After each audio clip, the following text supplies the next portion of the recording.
a lot of that stuff. All right, buddy. We're ready. Test.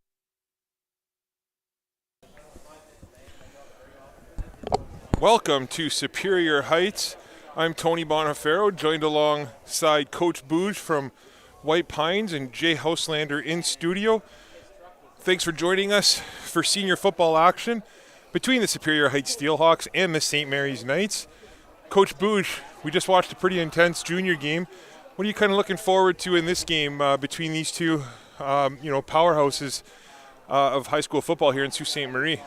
Yeah, it should be an interesting matchup. St. Mary's and Superior Heights have very distinct styles of offense, not very much alike in any way. So it's really going to be a battle of techniques and styles, and I'm looking forward to seeing who comes out on top. Yeah, we all know that St. Mary's has that high-powered, fancy offense that kind of we've been expecting to see, right?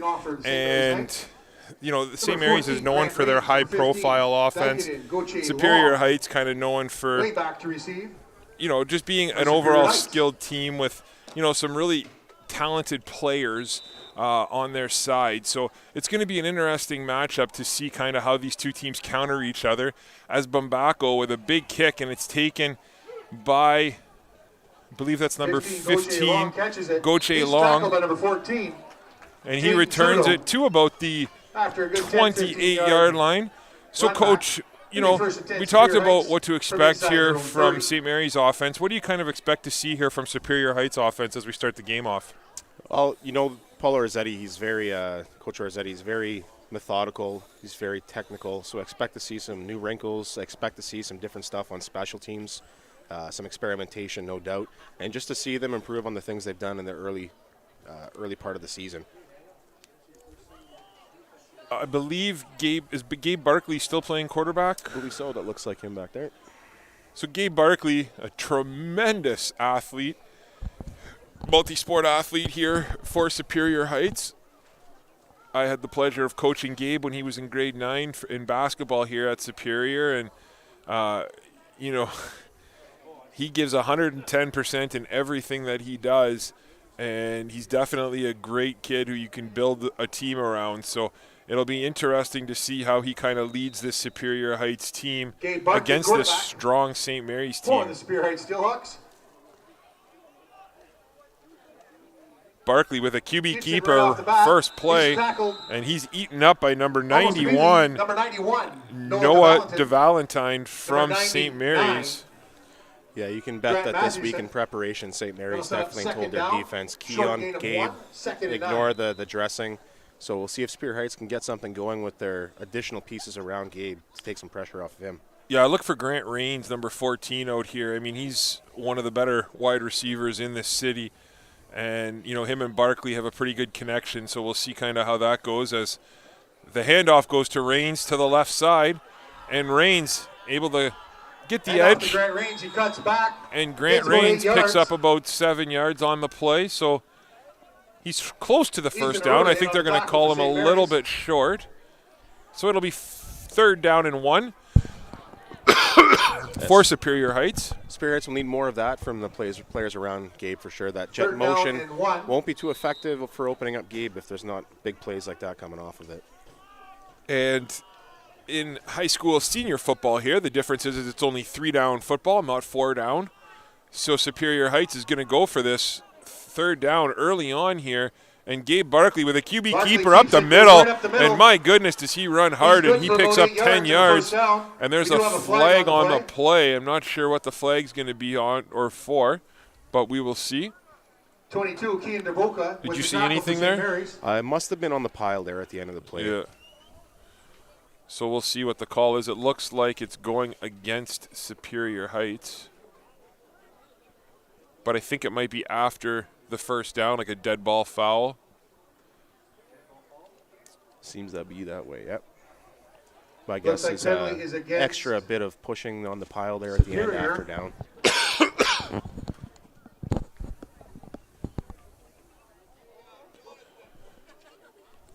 Both these teams come into the season, St. Mary's with 0-1 to start the year, as they had only had one game against Cora.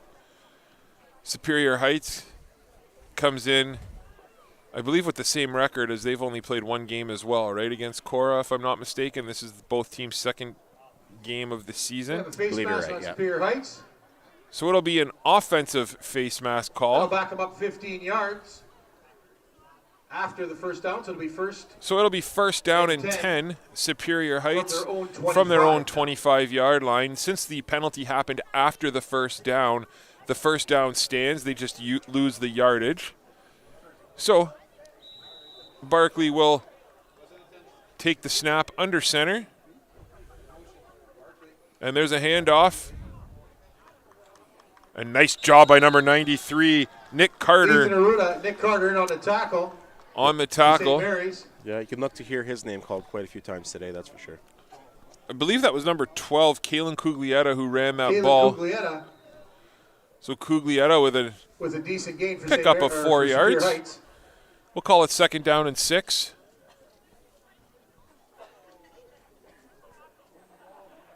Second and 5, Superior Heights. Barkley takes it. Barkley with the fake to Rains, and Barkley again with the keeper, and we have a flag from the back judge here. We do have a flag on the play. Yeah, when you have as much motion as Superior Heights offense has, you're going to have a lot of scrutiny coming from those refs, making sure all the timing is proper, making sure the blocking isn't illegal. So it might be an interesting day trying to refine that to keep the refs from impacting it. Objectionable conduct against St. Mary's. So it might be a bench penalty, for example. First down. Trying to listen to the coaching staff. Yeah, there's a conversation going on between the two benches at the moment. Yeah. So it'll be first down and 10 for Superior Heights from the 49-yard line. I really like these uniforms of both teams, to be honest, Superior Heights and St. Mary's. It's funny. I look back at my old high school uniform, and it's those old mesh jerseys, the baggy ones. That's kind of what we wore back in the day, and kind of seeing the progression of the jersey. These they look sharp out there tonight. Yeah, absolutely. Barkley with it. Barkley hands it off to Rains. Rains gets the outside. And Rains with a big gain of about 11 yards. So that's a first down and 10 for Superior Heights. Interesting to see St. Mary's playing quite a few kids both ways so far. A lot of their offensive stars, like, you got Jaden Trudeau. I believe they got Bumbacco out there playing some safety. A couple of their stud receivers are playing both ways here tonight. Yeah, we'll see how that impacts their attrition as the game goes on, especially if this turns into a bit of a slugfest. It'd be something to watch. Superior Heights take over first down and 10 from the Mary's 50-yard line. Barkley with a handoff right up the middle. Nice job by number 74, Ethan Aruda, with a big stop. For Superior Heights. You can really see it from the St. Mary's defense so far. They are really keying on Gabe Barkley. Even on that fake rollout there, you can see there's someone assigned to make sure that he's not going untouched around the edge. So even on that jet motion, I feel like that's becoming successful so far because they've really decided they're going to try and take away Gabe Barkley in this game. Yeah, and that's a big loss here if Cuglietta can't come back. But running back Kalen Cuglietta is in some pain after that tackle, and he tried to tough it out, but he ended up taking a knee in the huddle. So Cuglietta's down, and let's just hope it's nothing serious because he's one of the few guys with some real speed on this Superior Heights team, and that's a big weapon to kind of lose early on. Yeah, absolutely. One of those pieces that's going to create some balance on your offense, take some pressure off of the main couple of guys around him, right? Yeah. So we have Coach Bouge obviously with us up here, and he's taken over the White Pines program. So throughout this broadcast, if you listen to the junior game, you might hear a lot of the same stuff, but I know we have a different audience a lot of times for the junior and senior games. So, Coach Bouge, we're going to have you talk a little bit about White Pines and kind of what you're doing there. I want to touch on your work with the Sioux Steelers, obviously, especially with kids this age at the senior division and things like that. So those are things we're going to touch upon.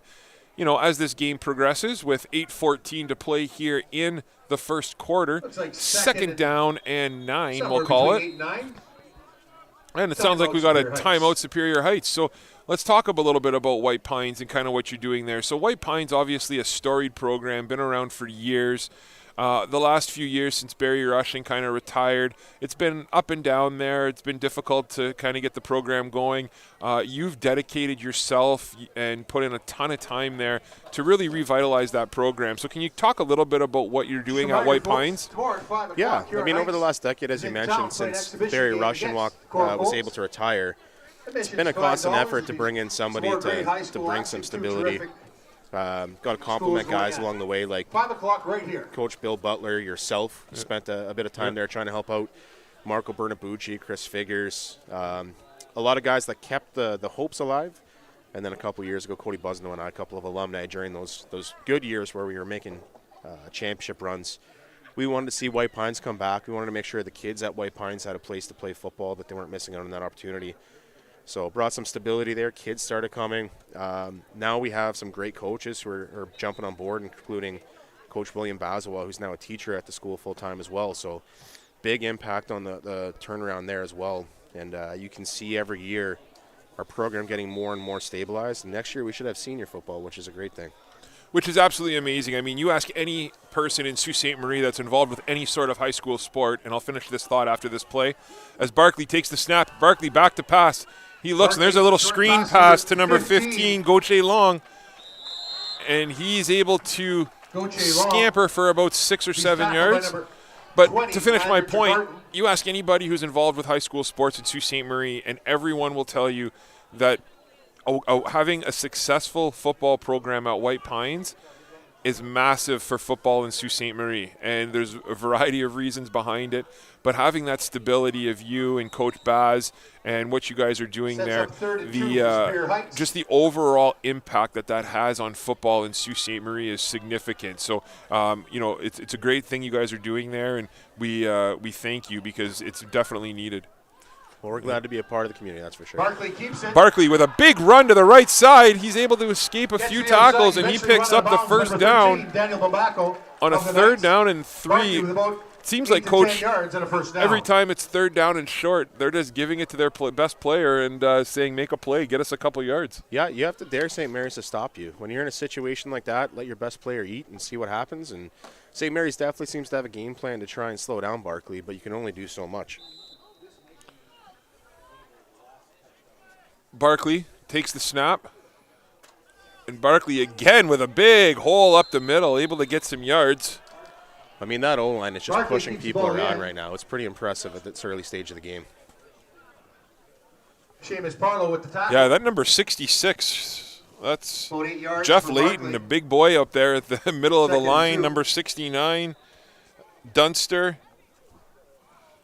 Trying to mention all those guys up there because they're doing a heck of a job. Shane Hedrick's out there for them. What a run there by Barkley. The fact that Shane Hedrick is playing offensive line is quite telling for this Superior Heights team, as Shane Hedrick, I mean, this is obviously Sue Minor from years ago, but Shane Hedrick was the best defensive player in Sue Minor football for a number of years. So to see him kind of dominating here on the offensive line is a nice thing too. Well, they have another big guy down there in Hayden Cole, too. So they have 4 or 5 guys that might just be the biggest linemen in the city. Yeah. So you expect them to make some work. Yeah, that is a massive line. You're right. It's a nice luxury to have, that's for sure. As looks like the handoff 91 Noah DeValentin to Superior Heights. Grant Matheson. It picks up a couple yards there. So it'll be 2nd down and... Is it 2nd down and goal? Looks just short of goal. Pretty close, eh? Yeah, So there's about a couple of inches to spare. So we'll call it 2nd down and 8. Superior Heights can get a first down here. It's difficult to kind of see these numbers from up here, so if we struggle with the number, we apologize. But Barkley under center.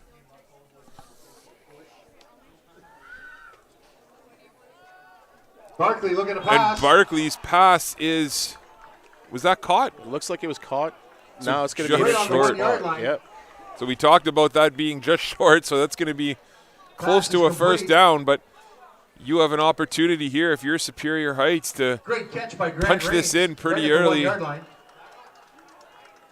What are you thinking, Coach? I mean, you're just going to go with Barkley right up the middle again as what they've been doing on 3rd and shorts all game? Well, St. Mary's definitely has some speed on the edge, so I wouldn't try to do anything too wild here. I might just do what you've suggested. Yeah. And there's a handoff up the middle, and he's stuck. Oh, he is in. Touchdown, Superior Heights. Able to break through. That was awfully close. Give St. Mary's some credit there on that stop, or they were close to stopping him there. So nice work by Barkley as Barkley's able to punch that home. Superior Heights jumps out to an early 6-0 lead with 4:48 to play in the first quarter. You have to feel good when those early aggressive moves work out for you as a coach. Yeah, absolutely. I think they picked up, what, three third downs on that drive? Yeah, absolutely. Yeah. So if you're Coach Orzetti, you got to be pretty happy with yourself and your team, I should say, after that drive. On to attempt the extra point is Cuglietta for Superior Heights. We have a flag on the play. There is a flag. We'll see what the call is. Usually it's a delay a game or something in these situations, but usually pretty forgiving when it comes to the special teams. That might be too many men. Oh, you might be right here. Yeah. They might be getting a little. Oh, false start. So false start on the offense. Start. Yeah. So it'll be a 5-yard penalty. In the senior division, those 5 yards, especially with the goalpost being at the front of the end zone, the 5-yard penalties aren't as huge of a deal. But again, every time I've seen to say something like that in the last game, it's the announcer's curse. The kicker seems to have missed. And it is no good. See, tell you, that last game, I just need to stop talking before kicks, because the junior game, last game, we were talking about, me and Marquise were talking about how Superior Heights kicking game in junior was probably one of the best in the league, and they've been pretty consistent with that all year. And then they had a bad snap and missed the extra point to tie the game, and now Superior Heights misses the extra point here. So I'm just not going to say anything going forward. yeah. There's definitely some people who believe in football superstition. So yeah, absolutely. Some parents maybe at home. Oh yeah. Sharing a few words for you. Yeah, I can. As long as I don't hear it, it's okay. Yeah. So with 4:48 to play, Superior Heights jumps out to an early 6-0 lead. So, Coach Bouge, you guys picked up your first win since 2012, I believe, at White Pines last week. Just talk about what that meant to the school and what it meant to your team. Well, it's pretty important that we show the kids every year that if they commit to the work we're asking them to put in, that they're going to see tangible growth within their own ability, right? Yeah. Last year was a great year. We didn't win any games, but I think for the first time in a long time, we were able to compete and look like we belong on the field in every game. So this year the goal was to improve on that. Obviously our kids, they took on a whole new offense in 1 week. Week 1 was us figuring out what we have. A little bit of whistle dead. False start here maybe. Yeah, the play wasn't blowing in yet. So yeah, that's okay. But yeah, so for us it was just having tangible steps achieved throughout the year, right? And I think for our kids to see now the evidence of put the work in practice, believe in your coaches, commit to this program and the brand and the identity, and good things are going to happen. So that was a big turning point for us last week. Winning isn't everything when you're building a program, but it certainly invigorates your kids, right? One thing that I was extra impressed about, and kind of we talked about this last week. One more time. I'll ask you that after this kickoff here. So Superior Heights will kick off from their own 45-yard line. Bumbaco back to receive for Marys, and no surprise they're going to kick away from him. And that's taken by Jaden Trudeau. And Trudeau makes a couple people miss and gets out of bounds at the 55-yard line, so right at midfield. And there's another, I thought they threw a flag, but that was just the kicking team. But one thing, Coach, that we noticed was after that win, I was impressed by the, I don't want to say lack of celebration, but it was like, hey, listen, like this is what we want to do, and you know what, we'll celebrate this our way. But the kids didn't go overboard, and I thought that was impressive. Yeah, we're always trying to communicate what we believe as a moral and a culture within our group, because we want our kids to embody that when they go on beyond White Pines one day too, right? Yep. you avoid a lot of issues when you clean up the. Matty Tucker, quarterback. Matty Tucker with a pitch. He pitches to Daniel Bambaco. Bambaco gets 8-9 yards on the run. We want our kids to carry that, just not even through football, but in life, to have humility and respect for your opponent, things like that too. When we got to the end zone after we let the kids celebrate, the bus ride home was singing Miley Cyrus and Taylor Swift at the top of their lungs. So they definitely took the opportunity to celebrate at some point. That's great.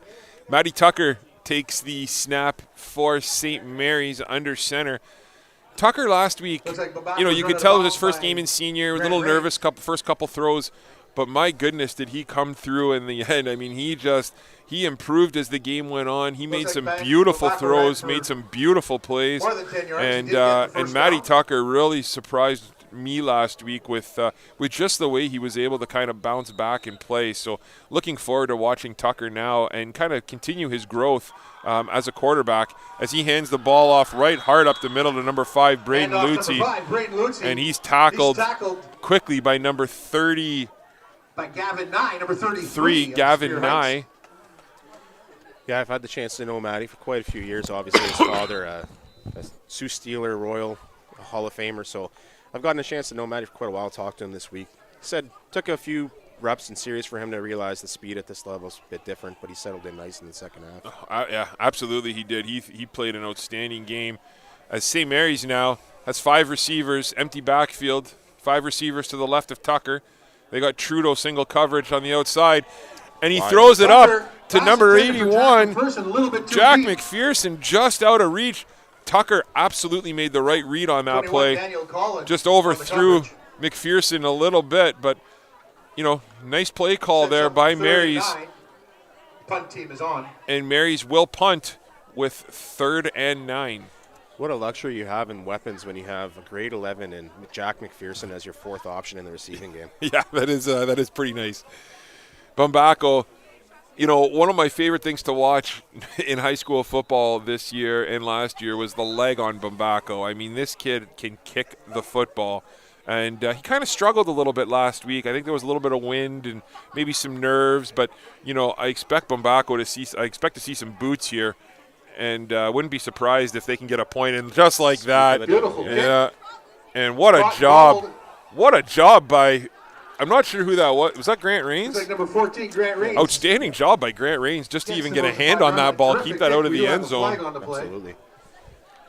The great job by Daniel. Pin Superior Heights deep if this penalty doesn't bring it back. But speaking of punting, this could end up being a battle of field position with the 2 punters you have on either side of this because Gabe Barkley has quite the leg on him too. Yeah. That's an outstanding boot there. I didn't see what the call was. We have... Seems to me it's going to be at the line of scrimmage. Seems to be where it came from.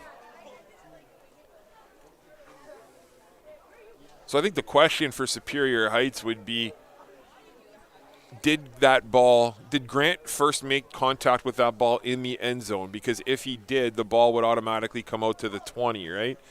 Whereas, so you might be inclined to decline that penalty if you're Superior Heights and take the ball on the 20 rather than risk another, another kick and being able to score. So we'll kind of see what the call is here or what the options are. With 2:12 to play in the first quarter, the Superior Heights Steelhawks are up to a 6-0 lead. The quarter will be 1st and 10 as soon as we sort out the penalty. Last year, the officials, I believe, had microphones on them, right, when they were able to kind of explain the call a little bit. So it is against Mary's. The penalty is declined, like we talked about. So we'll see where they end up taking over. If it'll be 1st and 10, it is going to be from the 15-yard line.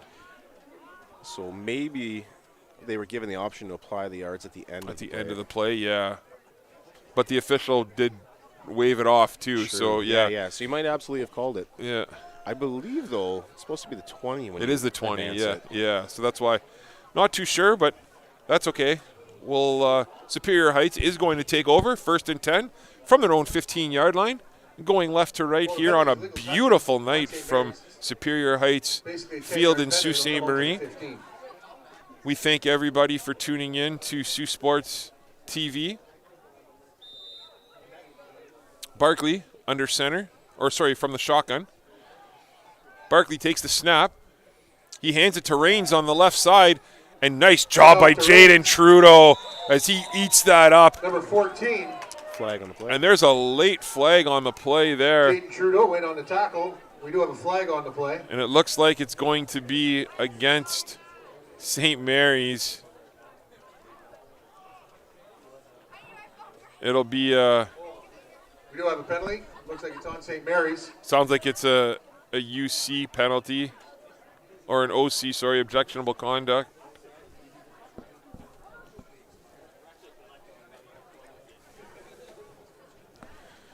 Yeah, at this point, you weren't able to get points on the board last drive. You don't want to give Superior Heights any help marching downfield and making this a 2-score game.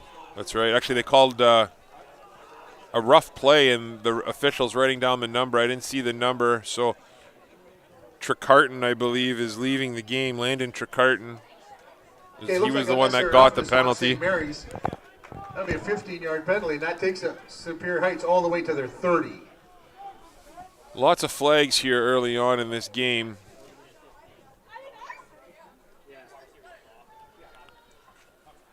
Yeah, for those who don't know, there is a 3-strike rule in this league. So if you have 3 OCs or 3 URs, in other words, unnecessary penalties, you are ejected from the game and miss the next one as well. So it is 3. It's not 2, right? Right. Barkley likes to keep it. Barkley goes hard up. up the middle, and he's tackled by number 99, Grant Matheson. Gain of a 5 on the play, so it'll be second down and 5. 45 seconds to play here in the first quarter. Yeah, anytime we can sit out here, Coach, in late September, and I'm sitting out here in flip-flops and a t-shirt, it's a pretty good sign. So can't really complain about the weather tonight, that's for sure. Yeah, we're definitely in that peak season. Right Yeah. now. And there's a handoff. Another handoff. And St. Mary's defense does a heck of a job of stopping him a couple yards short of the first down. Looks like Brandon Vecchio with the tackle for St. Mary's. Vecchio on the stop. Couldn't see who ran with the ball. I think it might have been number 6, Owen Case, but I'm not. With the carry. Oh, sorry, Cuglietta. Okay. Set up 3rd and 3. And nice to see Cuglietta back in the game, right? After going down early on. Obviously, it wasn't a serious injury, thankfully, for Superior Heights. And there's Barkley. Likes to keep it. Barkley, unbelievable run. Ball comes out at the end. I think he was down. Great yardage after initial contact. Or what? 91 to Valentin. Yeah, it looks like he recovered either way. So. Yeah. Gabe Barkley with a heck of a run. Let's see where the spot. It's all going to determine on the spot. Yeah, this spot looks close here.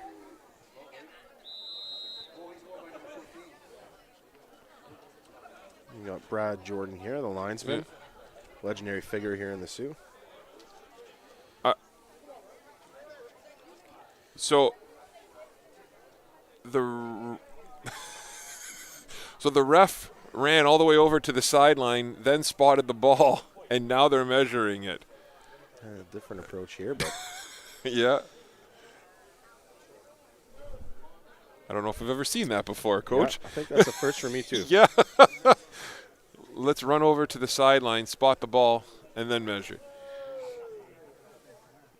And it looks like he's going to get enough for the first down. First down. So it'll be first down and 10, Superior Heights, from the 41-yard line of Superior. And that'll be the end of the first quarter. Superior Heights with a 6-0 lead. So, Coach, obviously we've both teams have had a possession here so far. Slower start here for St. Mary's. Just kind of talk about your thoughts on what you've seen so far in the first quarter. Yeah, well, it's a good sign that we're starting to see Matty Tucker trying to spread it out, get other receivers involved. They have a plethora of weapons in that passing game, so you really do hope to see them maybe start to hit some different weapons, make more of a multi-dimensional pass game. Superior Heights, I'm just impressed with how well they're running the ball right now. They're getting a lot of drive, almost at will. They've been super successful on third downs, something that takes a lot of boldness in the play call, but it's working so far, so why not keep going with it? Yeah, absolutely. And nice, if you're Superior Heights, you couldn't have drawn up a better start. Well, you eat up all the clock pretty much. You control the time of possession in that first quarter. Like I said, a lot of bold calls on third downs, but they've worked for you. So So the first play of the second quarter will come from the Superior Heights 41-yard line. Going right to left here. Again, we're going to apologize. It's really difficult to see the Superior Heights numbers, you know, the black on the blue with these lights. So we'll do our best. So, Coach, if you see if I miss a number or something, please don't be afraid to jump in and correct me.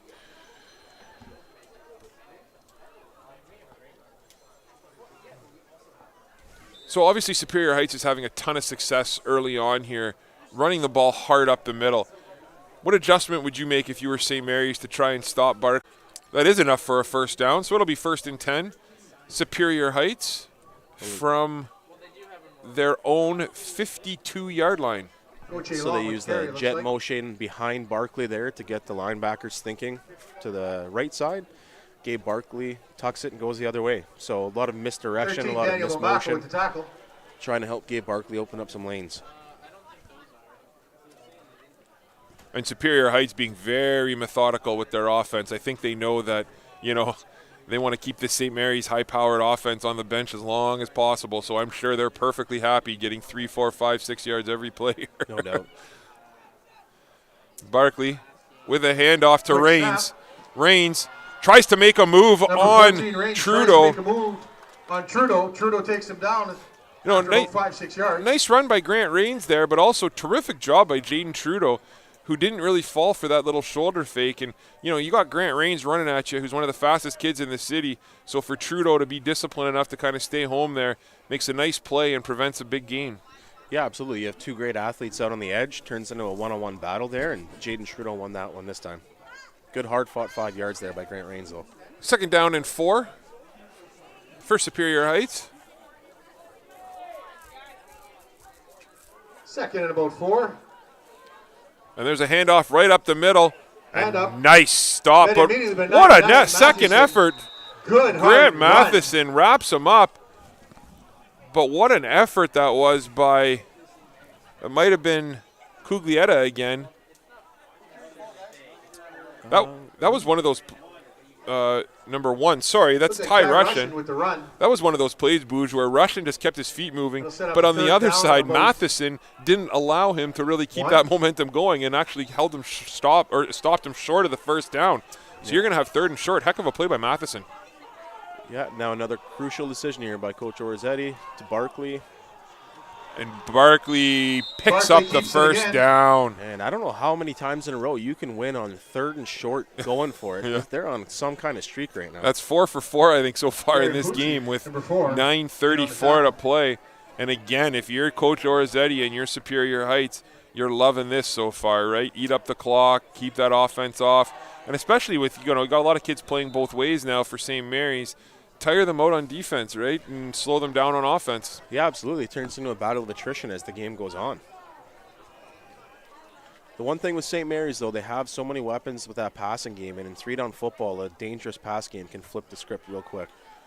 Barkley takes the snap, and Barkley makes a great decision to not throw that. I know it's a sack, but if Barkley would have thrown that, number 2, Braden Vecchio, would have had a pick 6 the other way. So sometimes, as you know, Coach, taking that sack isn't a bad thing, and that was a prime example right there. Absolutely. It looked to me like it was an RPO. The before snap read looked like that slant was there, but a great first step by the corner, and then you end up with a coverage sack. Yeah. Forcing Barkley to tuck it and take the damage. No question, and that's just an outstanding play by I mean, it's pretty, you know, it's funny to say on a sack and a loss of 7 yards that it's an outstanding play, but a lot of quarterbacks we've seen at this level would just throw that ball, right? And he didn't. Great composure. Yeah.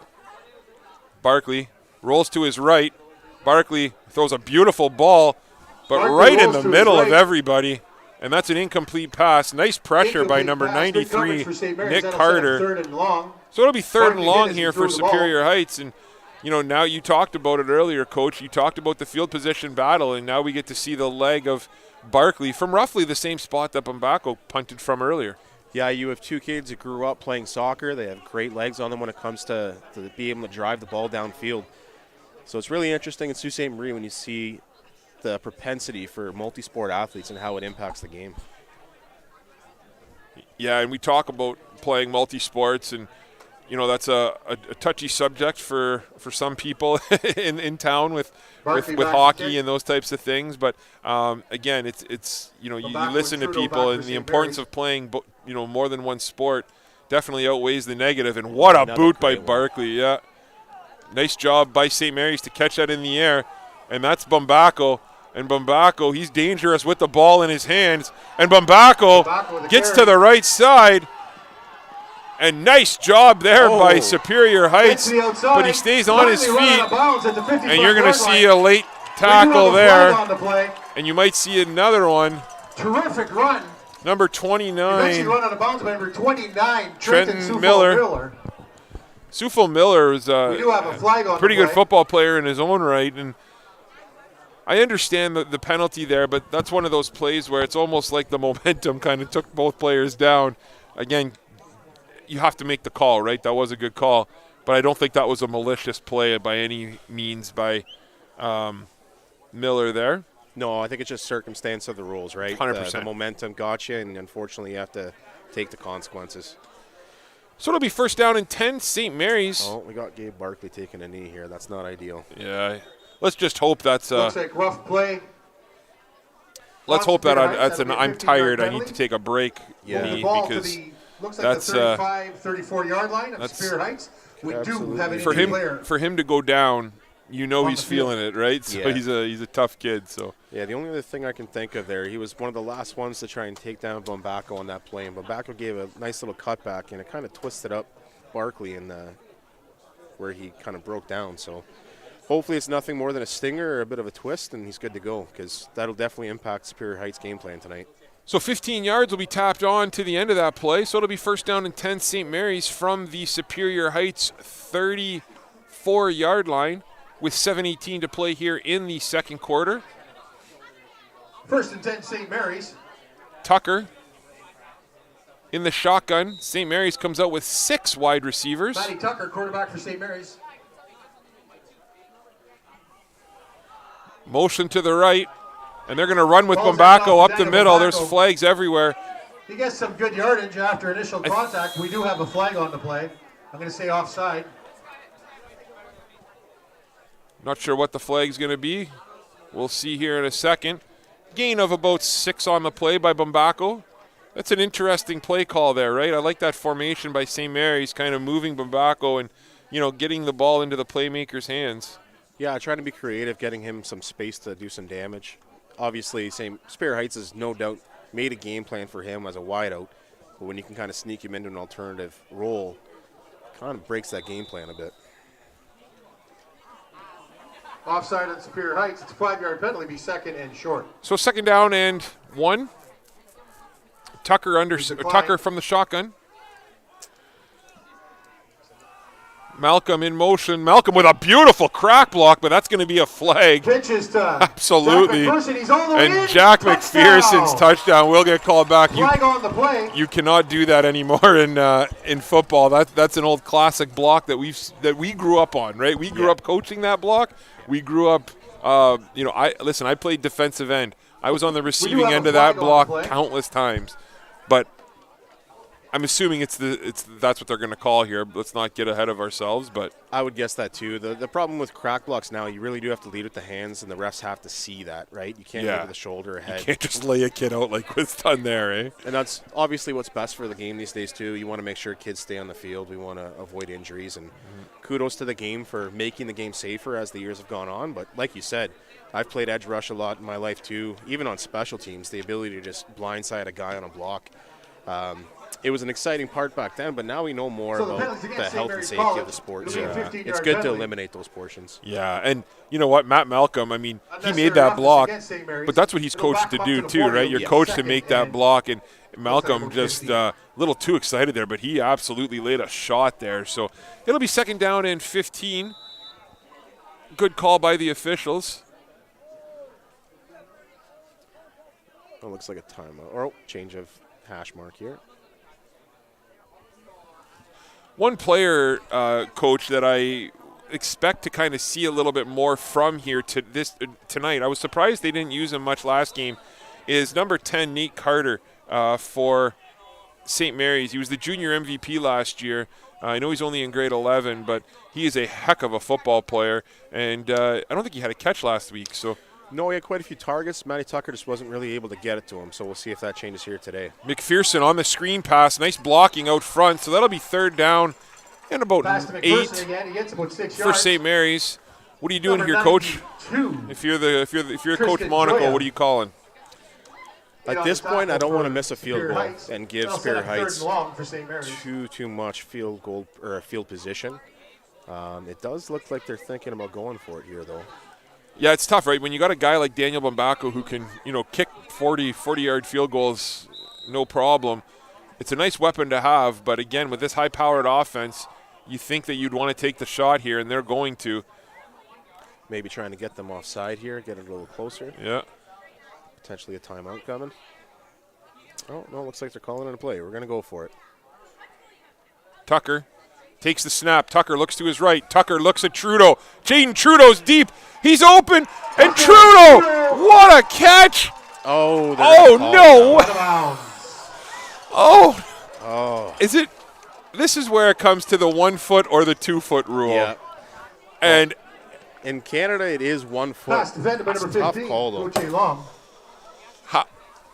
the officials are much closer than we are, so I'll defer to the official. But from up here, that absolutely looked like he had a foot in. Yeah, and speaking Superior of Heights Nate takes over Carter, on last downs. week in almost the exact same spot, similar situation. Yeah. A throw where it's a tippy-toe type of catch in the end zone. It was called out of bounds, and like you said, the ref is right there in that position, so obviously he's got a better vantage point. But tough when the kid making the play, you feel like you deserve to be rewarded for it. Yeah, that was a heck of a throw by Tucker, and what a catch by Jaden Trudeau in double coverage. I almost don't understand how he couldn't have had a foot in bounds there. But either way, it'll be 1st down and 10, Superior Heights. They'll take it. So Superior Heights with an opportunity here to extend the lead with 5 minutes to play in the 2nd quarter. Barkley airs one out, He's got a man. and my goodness, that was to Rains. Barkley goes deep. And Grant Rains got caught up with the DB Deep. about 10 yards before he threw that ball, and it was no pass interference. It was incidental contact. But if he had a clean release that whole way, we'd be looking at another score for Superior Heights. Yeah, I don't think there was any recovering if he was able to come up with that ball. Nice play there by Superior. So with 4:56 to play in the 2nd and quarter. 10, Superior Heights.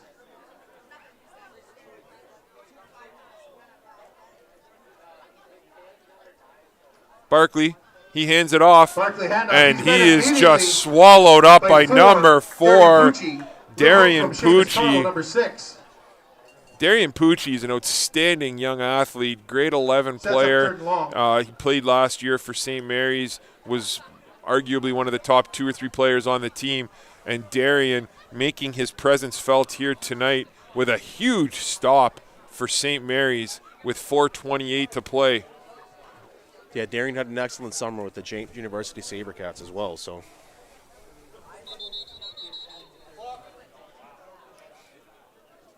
So Superior Heights will be punting. Bambako back to receive along with Trudeau. It's pretty nice option for St. Mary's when you have Jaden Trudeau and Daniel Bambako back to receive kicks for you.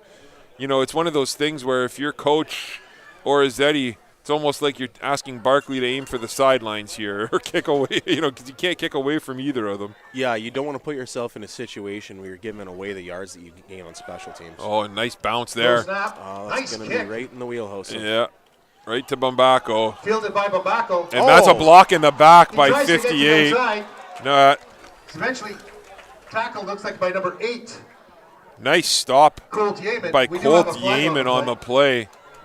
Colt Yeaman's getting pushed from behind on the play and is still able to shut down Bambako, which we haven't seen much We this do year have an so injured far. player. Oh, outstanding job by Superior Heights.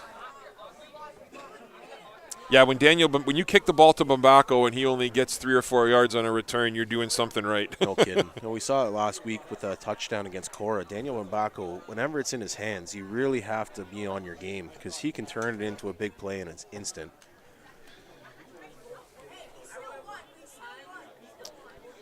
Yeah, St. Mary's certainly has a plethora of weapons when it comes to return guys, players on offense who can make big plays. You really can't take any reps off against this weapons group. Curtis Bondar able to hobble off for Superior Heights. I coached Curtis back in his Sioux Minor football days, and he played line for me, and he was a heck of a football player. Man, that kid, you know, he wasn't the biggest kid, but he would battle with anybody at any time. So nice to see him out here still playing some senior football, and hopefully that's nothing serious and he can get back out there for the Steelhawks. As St. Mary's will take over, first down and 10 from their own 38-yard line, going left to right here at Superior Heights. 38. I'd like to see St. Mary's attack more of the short passing game here, try to diversify their approach. Yeah, it seems like, you know, that's what they have, right? They seem to go big quite a bit, and I agree. Those little intermediate routes, those short routes, kind of soften up the defense a little bit as Tucker with a back pass to Bumbacco, and he's got all sorts of space, and Bumbacco able to get about 8 yards on the play. Outstanding open field tackle by number 4, Javen Battle. That's not easy to do. Great to see Javen Battle out here on the field, too. He had a bit of an injury this summer at the Combine. Actually, spring, I guess you could say. So it's a bit of a significant knee injury. What a great turnaround for him. 3:22 to play as the clock continues to run. Second down and 2 here for St. Mary's. Tucker in the shotgun. Mary's with 3 receivers to each side. Mary's with the motion. This is going to be a run right up the middle, and what a hit by Superior Heights. What a collision. Number Gets hit as soon as he receives the ball. 98. I thought it can't be 98. Caleb Bain. Oh, 93. What a stop by Caleb Bain as he just hammers McPherson. But you know what? Give McPherson a ton of credit. There's not many kids who would be able to hold on to the football after running into that. Yeah, and you can see it knocked the wind out of him, too. It took him a second to get up. I mean, just what a collision by Caleb Bain. I had a chance to coach him in Bobcats a couple of falls ago as well when we had the program rolling. So, third down and 4. Looks like St. Mary's is opting to punt here as Bumbacco's out. He'll be kicking to Rains. Bumbacco to punt for St. Mary's. The snap is good. Bumbacco gets the kick off. A nice boot right to Rains. Rains able to corral it. Rains with the catch. And he tries to get to the left side. And what a special teams tackle by number 20, Landon Trecarton. That is not easy to do, Coach. Yeah, when you have a man on speed, you really do feel the pressure to make the play right. And ankle tackle saves quite a few yards there. Who knows what Rains could have done if he was able to get that sideline. We do have a flag on the far side of the field. There is a flag. Not sure what that one is for. In the junior game that just happened, the St. Mary's Knights were able to sneak out a 15-13 victory over Superior Heights. So congratulations to the St. Mary's junior team on a good performance, solid performance here this afternoon.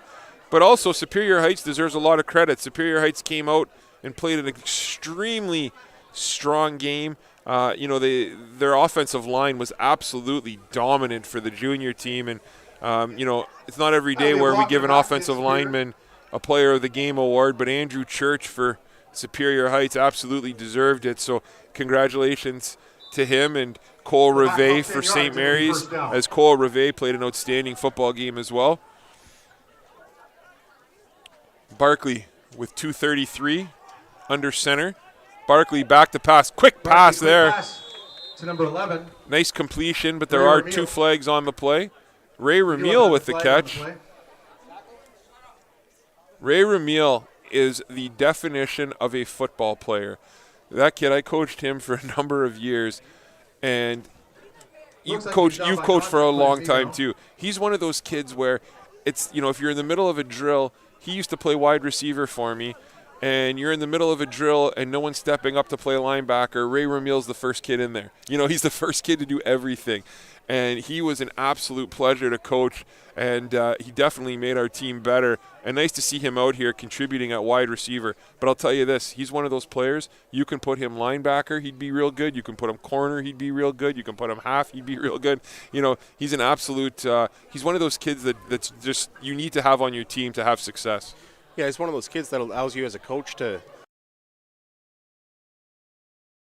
Takes the snap. Tucker looks to his right. Tucker looks at Trudeau. Jaden Trudeau's deep. He's open. And Trudeau, what a catch.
Takes the snap. Tucker looks to his right. Tucker looks at Trudeau. Jaden Trudeau's deep.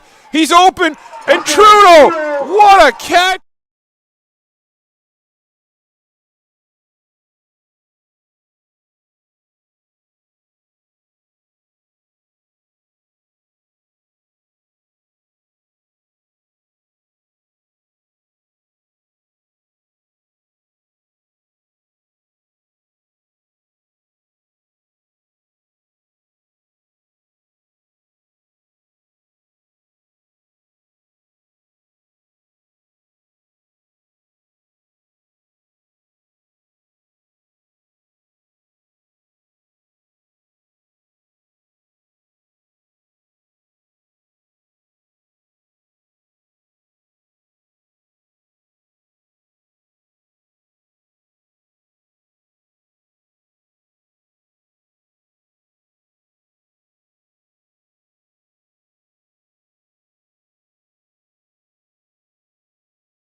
Welcome back to Superior Heights. We apologize for the technical difficulties during that second half.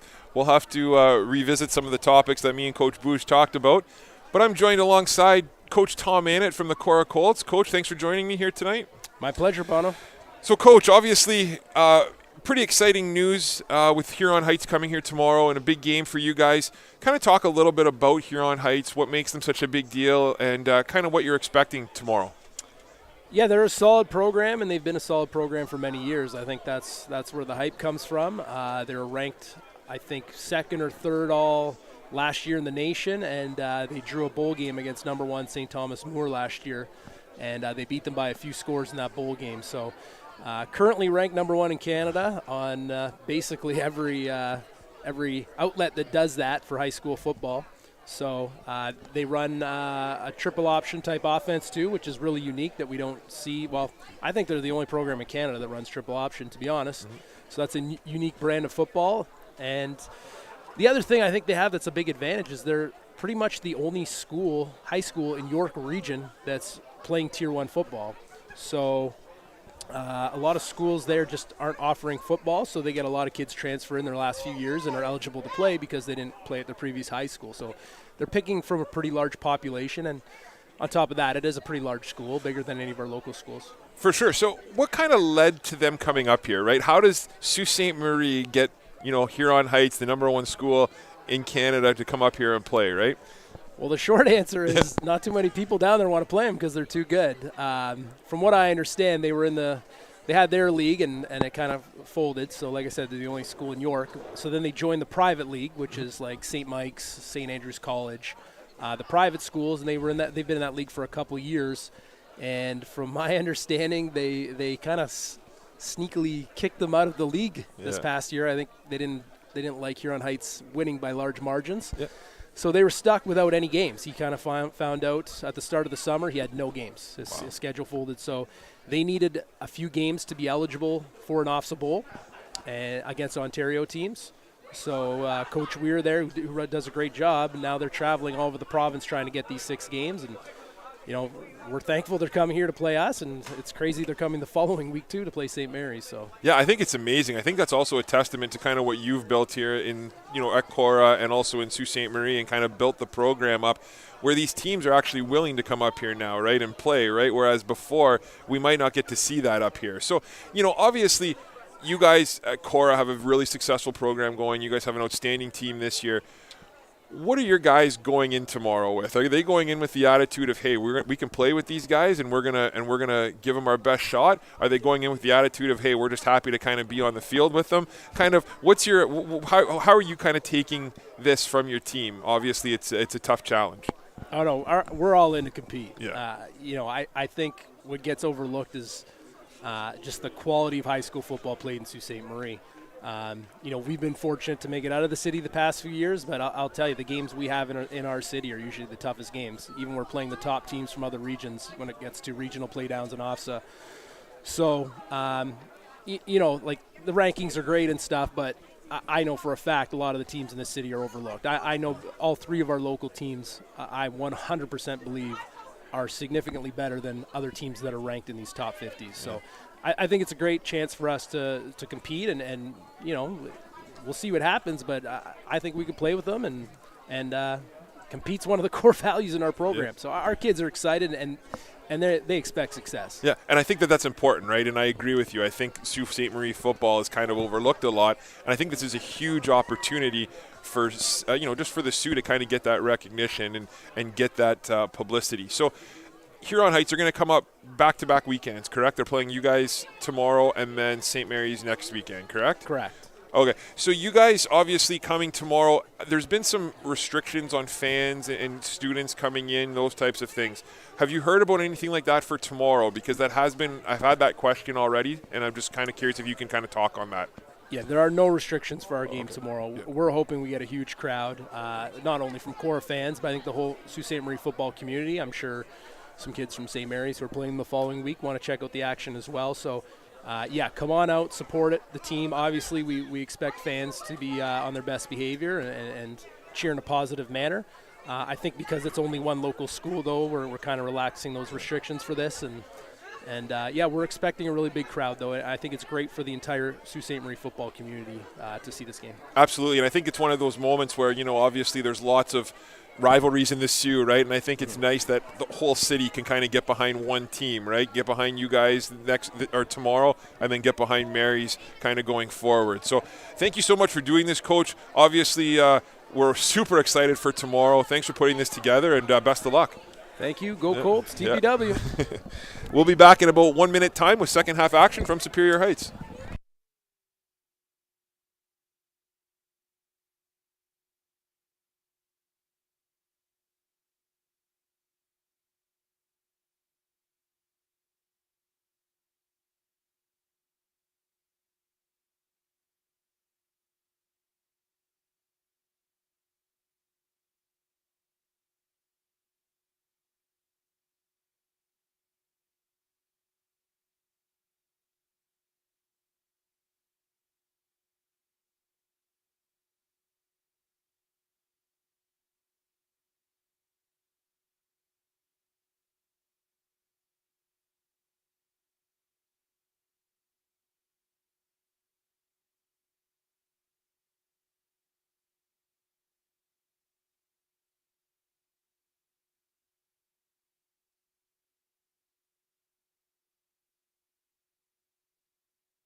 Welcome back to Superior Heights. I'm Tony Bonifero, joined alongside Coach Bouge and Jay Houselander in studio.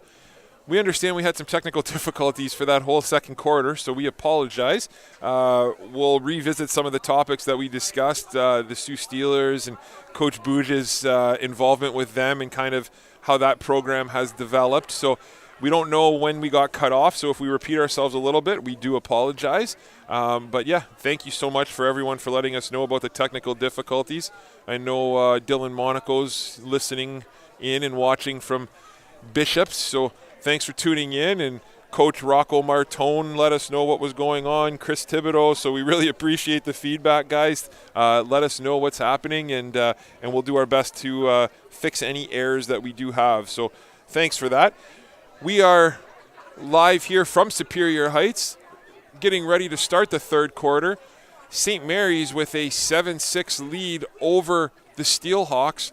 Coach, just kind of talk about your thoughts on the first half since people missed it, and just kind of talk about what you thought of the first half of football here tonight. Yeah, great job to Superior Heights controlling the time of possession, really establishing that run game as the first half went along.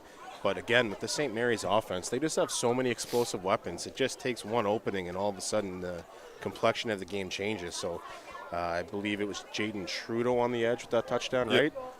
Yeah. Great block by Matt. No, that was Bombako, sorry. Sorry. Yeah. And is it Mitchell Malcolm? Yeah, Matt Malcolm, I think. Malcolm. Or is it Mitch Malcolm? All right, as the Matt Malcolm. It is Matt. Malcolm. Yeah. Great block on the outside there. So again, one play can change the complexion when you have this much speed and talent on the edges. Yeah, no question. As Superior Heights will be kicking off here. Happy birthday, Jim. It's a couple days ago, but and they're just wishing Jim Monaco a happy birthday as he turned the ripe old age of 49 this past week. Long-time coach.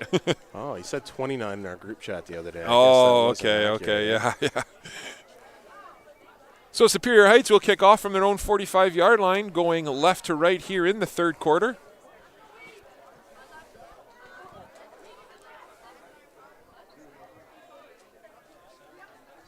Number 15 I'm not sure who's kicking off here for Superior. But it's a short kick over to Jaden Trudeau, I believe. Yeah. Trudeau, Okay. nice little run back. Trudeau His kick. He gets returns it to about the 52-yard line, where St. Mary's will take over 1st and 10.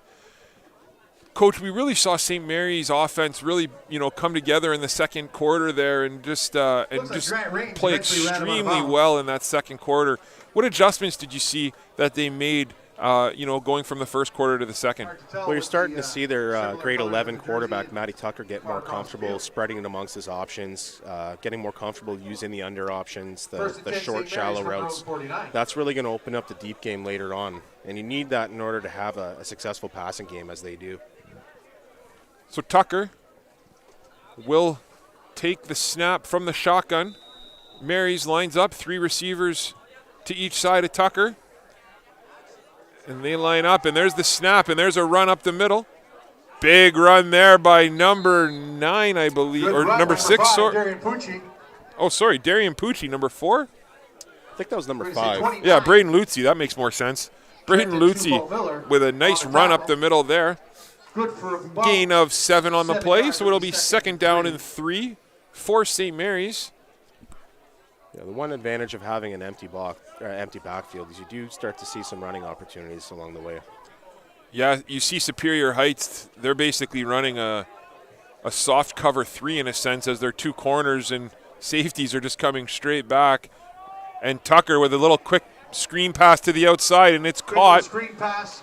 Looks like it's 2. It'll be enough for Trudeau, the first down. Yardage. Jaden Trudeau on the catch. Well, you have to give some kudos to Jaden Trudeau there. I think we mentioned earlier today. In Canadian football, if that knee goes down when he catches that ball, it's down where he catches it. But he was able to stay balanced, keep his knee up, and fight forward for a first down. Goche with a big stop there. So 1st down and 10 St. Mary's from the Superior Heights 48-yard line. Tucker takes the snap, and that'll be a false start, I believe, on the offense. Yeah, I think Matt Malcolm might have gone across the line a little early there. Against St. Mary's. One thing that's been impressive that we kind of talked about in the second quarter when I believe we might have been off air, but we talk about the talent and the skill level of this wide receiving group of St. Mary's. But one thing that's really stood out to you and I today has been the blocking of these wide receivers and how they block for each other as well. Kind of talk a little bit about what you've seen today from them. Yeah, if you're going to live out in space like they do with their receiving core, you have to have a lot of effort and gritty work in space as well, right? And a lot of these wide receivers, they're earning their looks, they're earning their targets, and you love to see the coaches rewarding those type of players like Matt Malcolm and here Daniel. Oh, and there's going to be a fumble. Defended by Gabe Barkley. Was that not? That looked like a backward pass to me. It's a bit of a judgment call there. Yeah. Either way, incomplete. Sorry, you can finish your point. But yeah, you love to see it when the coaching staff starts to reward those gritty plays like Malcolm had earlier in the game. You mentioned earlier too, Nate Carter had a great block on that one first down pass. So it'll be interesting to see if they start to try and get the ball into Carter's hands here. Yeah, it's kind of an embarrassment of riches that they have at the wide receiver position like we've talked about. And when you have a guy like Nate Carter, I don't think he has a catch yet on this season. That's a nice tool to have. And there's Malcolm again coming in on that block. And Malcolm did a much better job. 81, Jack McPherson. And McPherson makes a guy miss. And, I thought he had a lot more room there. But nice tackle by number 20, Cole Clement. Yeah, that's a nice evolution this week of their offense as well. Another player that we didn't see a lot of last week in McPherson. They're definitely incorporating him in that run game and getting him involved in the offense. Nice to see Cole Clement out there playing football again. Cole, again, I know I sound like a broken record, but I did coach Cole for a number of years back in the day. So he's a heck of a football player, and he's definitely not scared. So nice to see him out here for Superior Heights. St. Mary's going for it here on third. Yeah, third and what, 6? Long 6? Oh, high snap. A little bit of miscommunication, and the fumble's recovered by Superior Heights. Number 90, Brady Duchesne. Yeah, a lot of timing issues there in the backfield. It looked like the waggle from the slot back position was out of time. A high snap. Just all kinds of chaos in the backfield on that play. Superior Heights will take over 1st down and 10 from their own 51-yard line with 9 minutes and 14 seconds to play in the in the third quarter. Barkley will line up under center. Cuglietta behind him. The handoff. Cuglietta, what a cut that was. What another cut by Cuglietta. And he's finally wrapped up by number 4, Darian Pucci. Nice, gets downfield about 5-6 yards. Yeah, that's one of those plays where you end up with about 7 or 8 yards, but as a coach, you feel like that was a first down or a touchdown even, because that type of effort and that type of extra ingenuity in the play, Cuglietta just turned nothing into something there, and you really do appreciate that effort. Yeah, he stopped on a dime a couple times. Darian Pucci, talked about it in the second quarter, but again, I'm not sure what people heard and didn't hear. So, Darian Pucci, heck of a football player, was one of the best players in the league last year as a grade 10. He's one of those young linebackers, multi-sport athlete who can play anything. So, nice play by him, and nice to see him get involved here. As Barkley on the rollout, Barkley is passed just through the hands of the intended wide receiver, number 11, Ray Ramil. So it'll be third down and 3 for Superior Heights. Looks like Superior is going to go for it. Well, they certainly had a lot of success with that in the first half. I don't remember if they ended up failing on a third down in the second quarter, but in the first quarter it seemed like they couldn't fail. Yeah, tough decision here if you're Coach Orzetti, whether to play the field position battle here early on or go for it here. And we talked about it. They were 5 for 5 on third down early on in this football game. So looks like they're going for it again. Superior going for it. Barkley keeps Barkley with a keeper up the middle. That's what they tend to go to, and Barkley falls forward and he gets the first down. It's not very often you have a weapon at quarterback who can be your toughest runner up the middle as well. Yeah, give Barkley a ton of credit.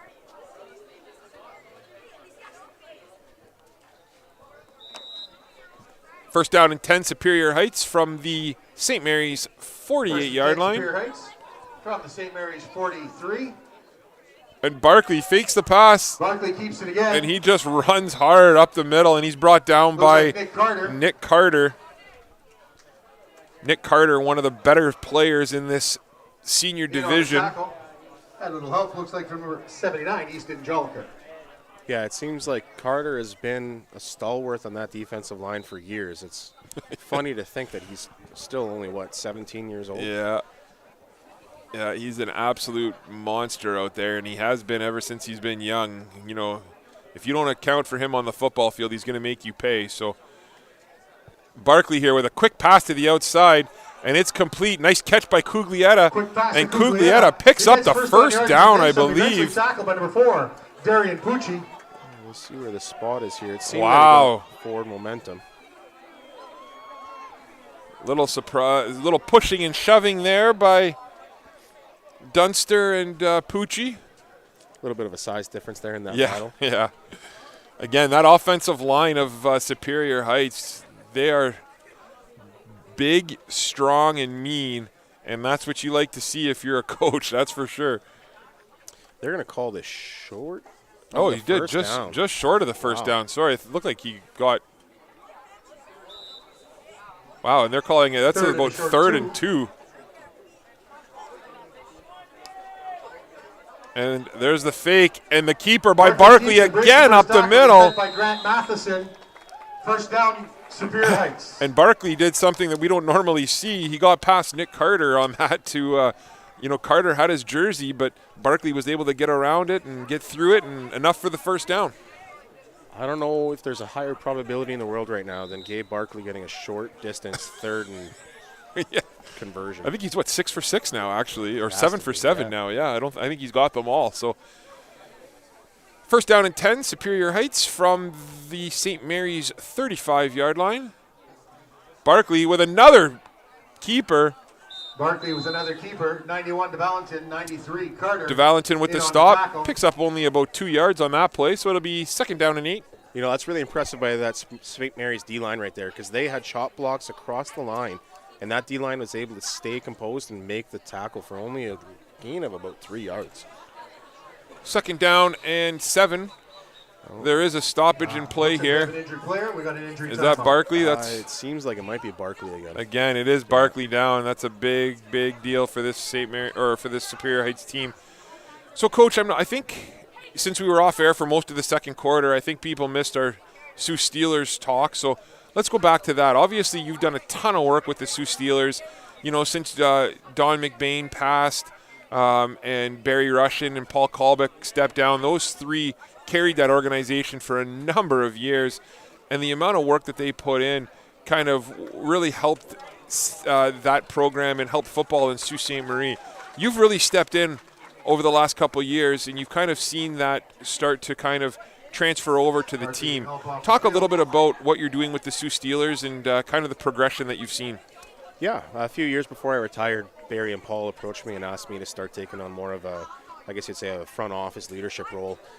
And then when their time came where they decided that they needed someone who was a little bit more connected to the SaberCats and high school community, with them obviously retiring from the high school community, that connection wasn't so much there for them anymore. So obviously I had a lot of friends and brothers that I played on that team. I wanted to give back and started getting more involved in the recruiting aspect and the administrative aspect. But, you know, to say that I did it on my own, it wouldn't be fair.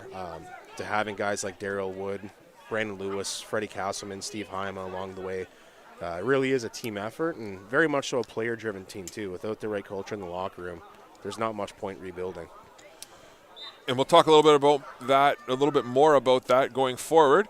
As can't see the number who's in at quarterback now for Superior Heights, but there's a handoff right up the middle to Cuglietta, and Cuglietta, He breaks a couple of tackles. talk about Brought making down by something Ethan out of Arruda. nothing. He was wrapped up in the Little help backfield, with number 4, Darian makes Pucci. some guys miss, and he picks up about 2 yards on the play after he stopped by Pucci. Yeah, we got Gauthier Long in there at quarterback right Okay. now. He did play a couple of games last year in junior as a quarterback when Gallivan had to step away for hockey. So he does have some experience there at that position.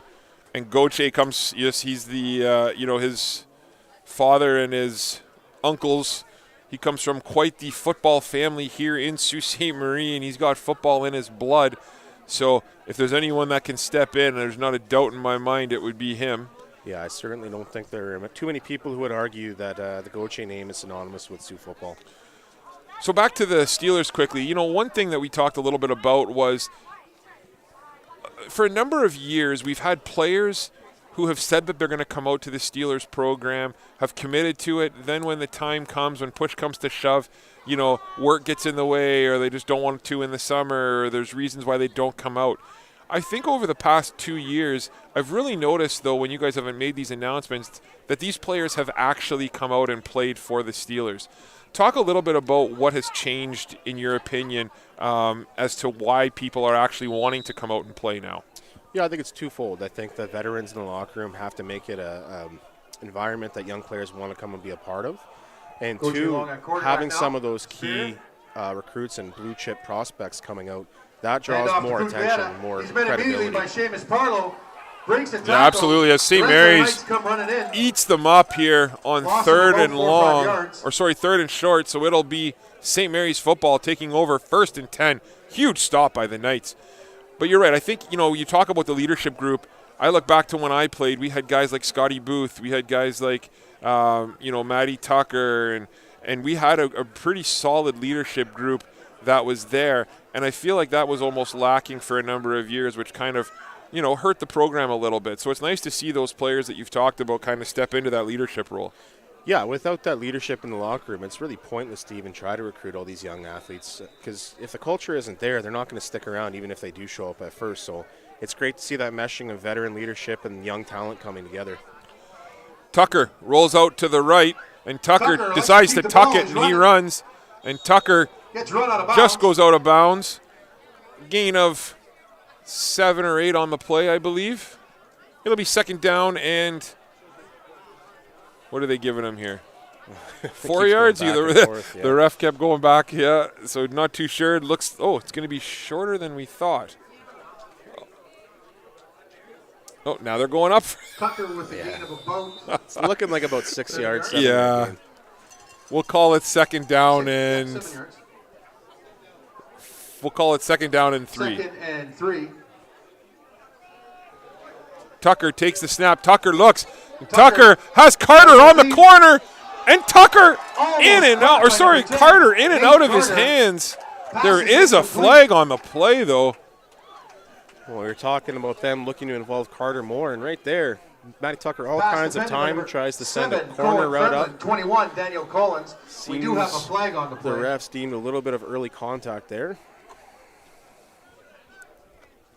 Yeah, what a beautiful throw by Tucker. Into double coverage. He threw it where only his guy could get it. And Carter made an outstanding effort on that play. But again, it looks like he was bumped right before the ball got there. So it'll be a pass interference call against Superior Heights. That'll be a 15-yard penalty. St. Mary's will take over first down and 10 from Superior Heights' 53-yard line. With 3:26 to play in the third quarter. From the Superior 54. But to your point, Coach, you know, it's nice to see Mary spreading the ball around now, right? They're rewarding guys who made nice blocks earlier in the game, and that's what you want as Tucker picks that up, and it goes to Carter. And Carter with a nice move. Malcolm again with a block. Carter up the sidelines, and Carter picks up about 25 yards. But again, we've talked about the blocking of these receivers, and it wasn't much, but Malcolm got a body on Barkley and was able to spring Carter for 25. Yeah, and just enough to avoid any kind of block from behind or crackback block penalty too. So great touch on that play, just enough to spring his teammate. And like we were saying, it really does seem like the St. Mary's coaching staff is trying to reward these players for making the gritty work too, right? No question. As St. Mary's is marching down the field here with 3 minutes to play in the third quarter. Tucker takes it. Tucker looks to his right. He rolls right. Tucker finds Bumbacco. Bumbacco makes a couple guys miss, and he fights his way down to inside the 5-yard line. It'll be first down and goal from inside the 5-yard line. What a move there by Tucker. Yeah, absolutely. And you know what? I even have to commend the tackle on that play. When you get Daniel Bumbacco in space, he's looking for that cutback, and what an adjustment by the player on the tackle there. I missed who it was. Yeah, I didn't see it either, but that was a heck of a tackle, no question. First down and goal from the 5-yard line. St. Mary's comes out with 3 receivers on each side. Tucker back to pass. Tucker finds Carter, but the ball just out of Tucker's reach. Nate Carter, incomplete. It'll be second down and 5. We got a stoppage in play. We got a timeout Superior Heights with 2:17 to go in the third quarter. It looks like the defense needs a little bit of a breather, so Coach Arzetti figured this would be a good time to use it, as Superior Heights will look to get reorganized here. We would just like to also thank a couple of our sponsors here tonight. We'd like to thank Domino's Pizza and Team Essentials. Domino's and Team Essentials will both be featuring and sponsoring our Player of the Game award. Each game that is played, a player from each team will receive a free medium pizza courtesy of Domino's, and they'll also receive a t-shirt, a Player of the Game t-shirt, courtesy of Team Essentials. So we'd like to thank a couple of our sponsors, for just supporting youth sports here in Sault Ste. Marie, and specifically high school sports. We would not be able to bring you these broadcasts without our sponsors. We'd also like to thank the Marconi Club for their continued support. And we'd like to thank Elite 8 Basketball for their continued support here of high school sports in the Sioux. So, Coach Bouge, you got a second down and 5 opportunity here. What are you looking for if you're St. Mary's? What I'm looking for is how does Superior Heights treat the box between tackles? Do they empty out the box to try and account for the 6 men out wide? If they do, this might be a good time for me to try and attack that middle and run it up, see what we can get on the rush. You have 2 shots here. I'm sure they're going to try and take both shots. Yeah, you know what? Mary's, they line up with the 3 receivers on each side, but they've had some success this year, and especially in this game, when they move one of them over to running back out of the motion, right? And then they're able to kind of get that push up front and get some yardage. So, look for that. But it looks like Superior Heights is coming out in man-to-man on the outside. So Tucker takes it. Oh, and Tucker, what a move by Tucker. What a move again by Tucker. Tucker trying to. And finally, he's eventually stopped. Tucker gets eaten up. That's going to be a sack on the play, a loss of 1, but there was nothing Matty Tucker could do there. Yeah, unfortunately, it was a high snap. Kind of took him out of his rhythm, and naturally, you start to look for what you have. You try to save some yardage.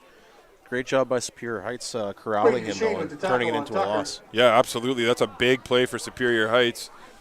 With 1:48 to play in the third quarter, St. Mary's is going to attempt the field goal, looking to extend the lead by 3.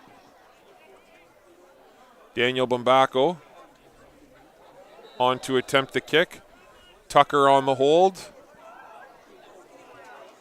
The snap is good, the hold is good, and the kick is good. Snap is good. So St. Mary's extends the lead kick is good. Another to 3 points. 10-6 10-6 St. with Mary's. 1:40 to play in the third quarter. Yeah, you start to wonder how those little points are going to add up and what kind of impact they're going to have on this final score, because it really does feel like this is going to come down to the last possession of the game. Yeah, it's been a back and forth game, absolutely, and both teams have shown sparks offensively. They've shown sparks defensively. So, again, it's going to come down to that one big play, and you know, it could be a defensive turnover or it could be a big play on offense, but either way, you kind of get that feeling like there's going to be a big play at some point that kind of decides what happens the rest of this game.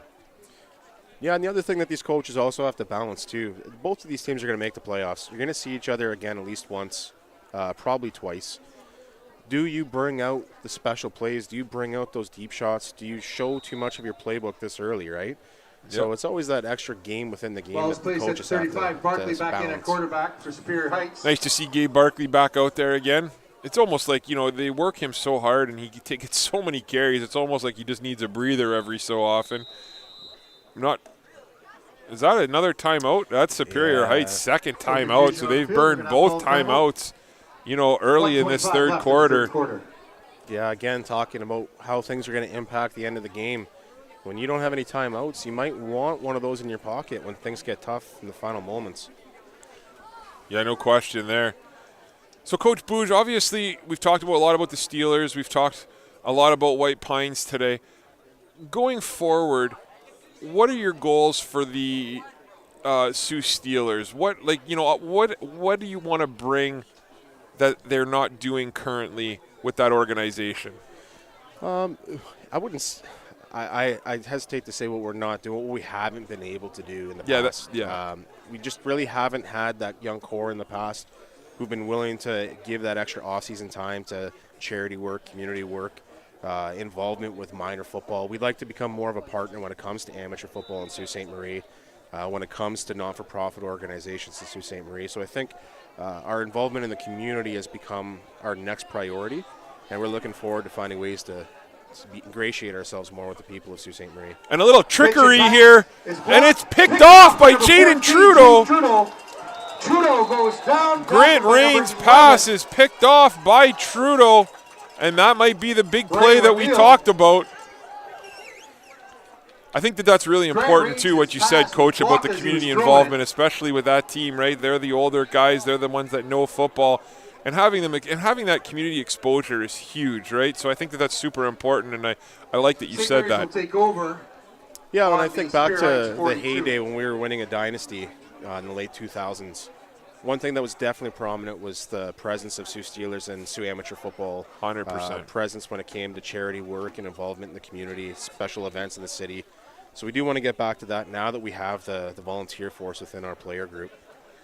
Tucker takes the shotgun snap, and Tucker has all sorts of pressure. Tucker, quick pass intended and for the quick pass there to number 5. Braden Lutzy was just off the mark. You're starting to see Superior now actually bringing extra people, right? So Superior is bringing 6 or 7 guys every play.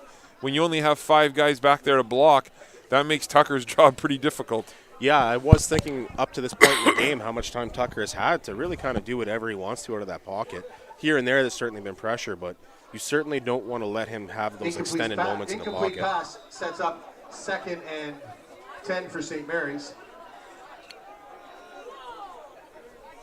Tucker rolls to his right. Tucker with a beautiful throw on the comeback route, just Nice out throw. of the reach of, I believe that's A little bit McPherson. low for Lucas Malcolm. That'll Malcolm, set up third sorry. long for St. Mary's. So it'll be 3rd down and 10 as St. Mary's brings out the Sorry, punt number unit. 11, Matthew Malcolm. My mistake.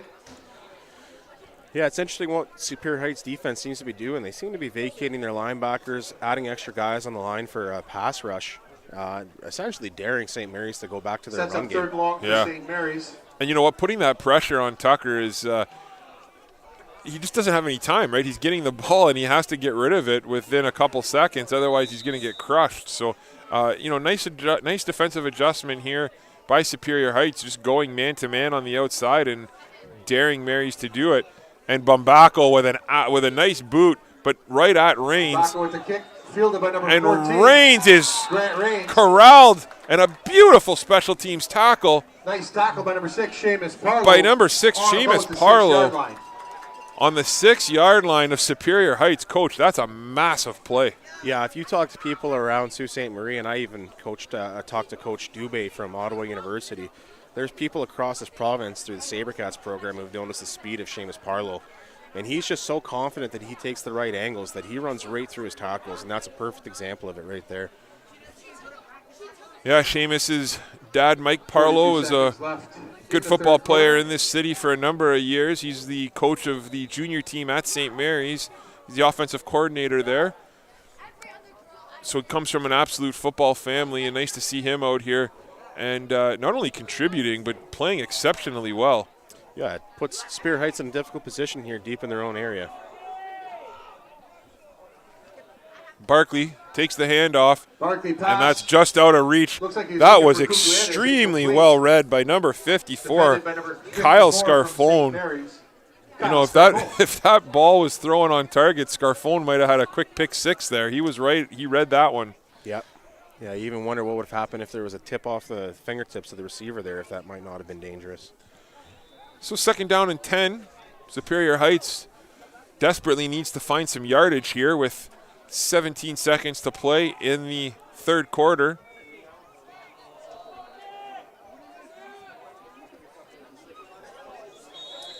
Got a flag on the play. And that's what Superior Heights needed to a degree. You kind of feel like, Superior Heights has had to punt a couple times here. St. Mary's has had excellent field position, but haven't been able to really capitalize on it yet. You almost kind of feel like you're playing with fire, right? If you're Superior Heights, you don't want to give them that opportunity too many times. Yeah, you'd certainly hope for a couple of yards on this next play now that you've been given that gift of a 5-yard advancement. Oh, this is actually going they're calling it against Superior. Heights, sorry. excuse me. Yeah. Somebody must have flinched on that line Yeah. there. Okay, So now so it's- even more so now. Yeah, 2nd down and 15. There's a part of me that wonders with a 4-point lead if Coach Orzetti doesn't get a good play here, if he doesn't just take the safety in the end zone for field position. I was going to talk to you about that depending on what happened here. I am a huge, and Jim Monaco knows this about me and anyone, I'm a huge proponent of giving up the safety and taking the field position. Yeah. I do that. I used to do that all the time. I'm just, depending again on the score and what's happening. Barkley But Barkley back to pass. with a bomb Got downfield. What a throw by Barkley. Too far, incomplete. My goodness, Barkley threw that 50 yards in the air, just out of reach of his receiver. I believe it's Grant Rains with the intended But target. that'll be 3rd down and 15 with 0.7 seconds to play. To your point, Sets up 3rd and 15 they're going to bring out the punt unit. for Superior. Now, again, you have a good, we know Barkley can kick too, right? If you can get a good bounce. But, yeah, with only a 4-point difference, those 2 points don't really mean a whole lot. So it'll be interesting to see what Coach Orzetti decides here. Yeah, you'd almost wonder if he sent in the instructions to take the knee. Yeah. You're not This will be wasting last any play time of off the third clock. It's down to 0 already, right? Yep. I would definitely be taking the safety here if that was me. We'll see what Coach Orzetti decides, and he Barkley absolutely takes the does knee. decide to do that. Good decision. So St. Mary's will extend its lead to 12 points now. For St. Mary's. Now the reason for those watching who would ask, why would you give up 2 points? Coach Booge, you want to explain the reasoning behind that? I know we kind of touched upon it, but for those people listening that are kind of new to football or new to Canadian rules, why was that the right decision? Well, at this point, you're down by 4. So you need a touchdown to rectify the score anyways and to get at least tie or take the lead, right? So giving up those 2 extra points in the grand scheme of things doesn't really impact things all that much. Yeah, absolutely. And the reason is now you're giving up the 2 points. So as a result, you're going to have St. Mary's will actually get to kick the ball off now, Superior Heights will either kick off to St. Mary's, or St. Mary's has the option to just take the ball St. Mary's after the touchback from the 35-yard line. Correct. So we'll see what they decide to do here. And the reason why you do that, right, is because you're looking for field position, right? This is a field position battle. You're basically giving up 2 points with the hope that you're gaining 50 or 60 yards in field position.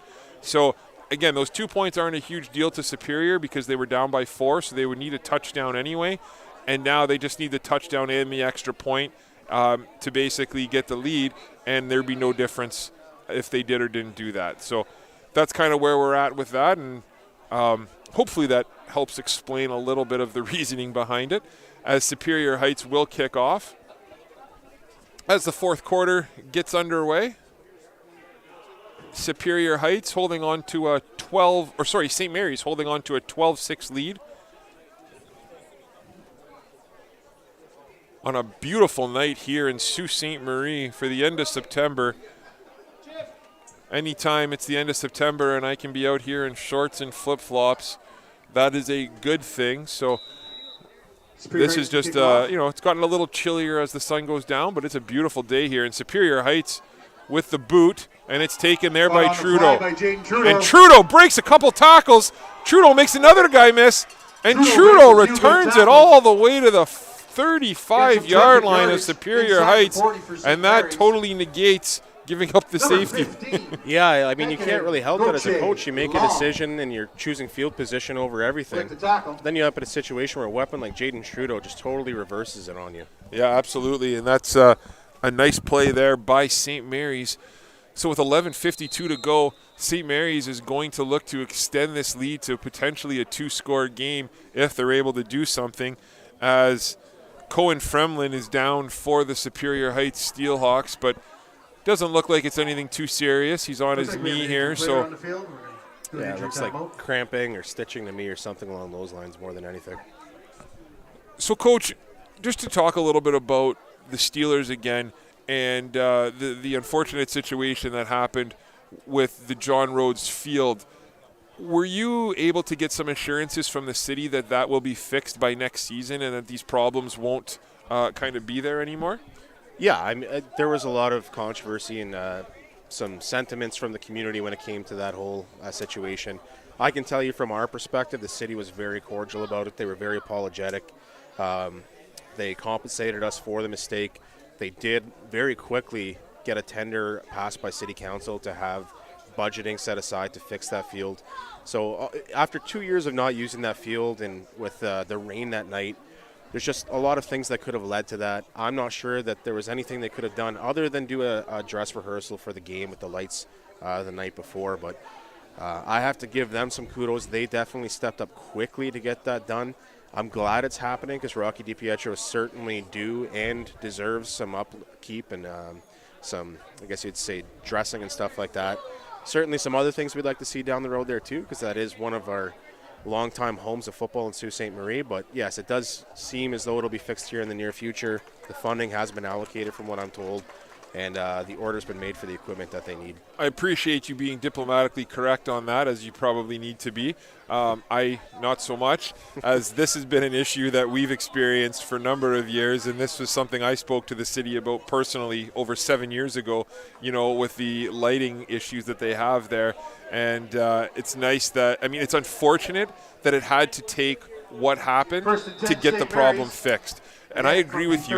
This is a beautiful facility up here at Superior Heights. I'll finish this thought here in a second. As Tucker takes the snap, hand off to Bombako, and Bombako makes a few guys miss. Bombako picks up about 8 yards. He'll be a little bit short of the first. But it's unfortunate that that situation had to happen in order to get change done. I felt like the Sioux Steelers organization and yourself handled that as classy as possible, and I think that's a testament to you and testament to the organization. Yeah, I mean, you can call it a blessing in disguise if you want to. Obviously, the more preferred option would have been to diagnose the issue and get that fixed ahead of time. But considering how things played out, I mean, this kind of is the best case scenario for everything in the end, right? Tucker takes the snap and he hands it off. Another nice run up the middle. And I don't know, I believe that's Good Lutzy. hard run by Daniel Daniel Bombacco again with a big hard run. And again, to your point, this is a beautiful facility up here at Superior Heights. And what I'm about to say is not to take anything away from what we have up here, because this is absolutely stunning. Cole Clement. But to your point, there's nothing like watching, and there's nothing like playing a game at Rocky DiPietro Field. That grass field is remarkable when it's in good shape, and I look forward to getting back there and watching some games at that field, because that's a beautiful facility, and that field is just legendary. Lutzy with the run up the middle, and Lutzy gets eaten up after a short gain of 2 on the play, so it'll be second down and 8.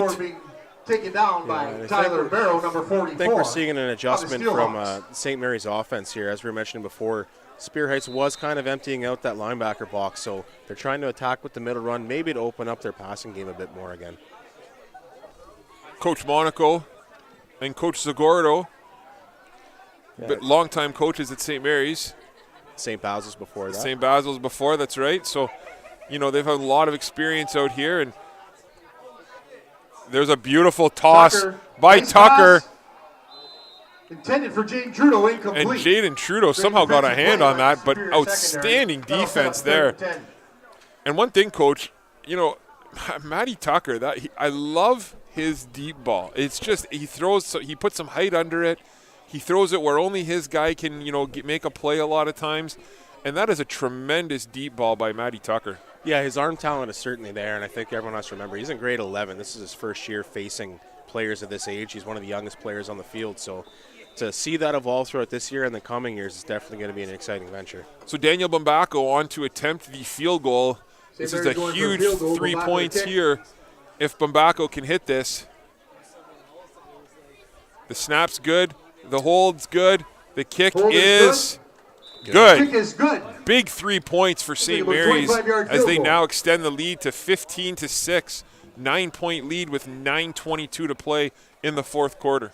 And just to reference back to your discussion about the coaching staff over at St. Mary's, I think they brought in Steve Knott last year to help with that passing game. So he's definitely put his little wrinkles and influence on this offense as well. And Superior Heights coaches, obviously, Coach Orazzetti, needs no introduction. But for those new to our broadcast and new to high school football, talk a little bit about Coach Orazzetti and his accomplishments. Yeah, he's from Sault Ste. Marie, played high school football here. Was a university player himself. He went away and he spent quite a few years working with University of British Columbia out west. Believe as an assistant head coach, assistant offensive coordinator, special teams coordinator. So he brings a wealth of knowledge, technique, coaching styles to this city, and obviously coaching diversity in the city, and anything that helps elevate the competition is good for football in this community. Vanier Cup winner as well. Yeah, I think 2-time Vanier Cup winner. Yeah. Spirit will take over. Barkley takes the handoff, and Barkley follows his offensive line, calls his own number. and he's taken by DeValentine again. Short gain on the play. Gabe Barkley's going to need an ice bath after this one. He's taken an absolute beating out here tonight, but credit to him. You don't see him complain. He just gets up and let's do it again, Coach. Yeah, I've only ever known him to be that type of player. I only got to get the pleasure of coaching him in his grade 10 year of SaberCats. I was the offensive line coach. He was a receiving group member. So I've never met a coach, player, who's anything bad to say about his work ethic, his tenacity, his toughness, and just his character as a young man. Barkley takes the snap out of the shotgun. Barkley hands it off to Rains, but there's some miscommunication. Rains fumbles. Handoff is bobbled. We got a little bit of a scrum. And there's a battle for the football, and it looks like Superior Heights may have fallen on it. So they did. It'll be 3rd down and 10 Barkley comes up for with Superior Heights. For Superior Heights. Well, the good news for Superior Heights That'll here, set up 3-down football, 8 3rd minutes 10. means a lot of time still. So certainly not end of the world, but they do have to start creating some sort of offensive momentum here as they're down by 2 scores. Yeah, you know what? They've been a couple times, Coach.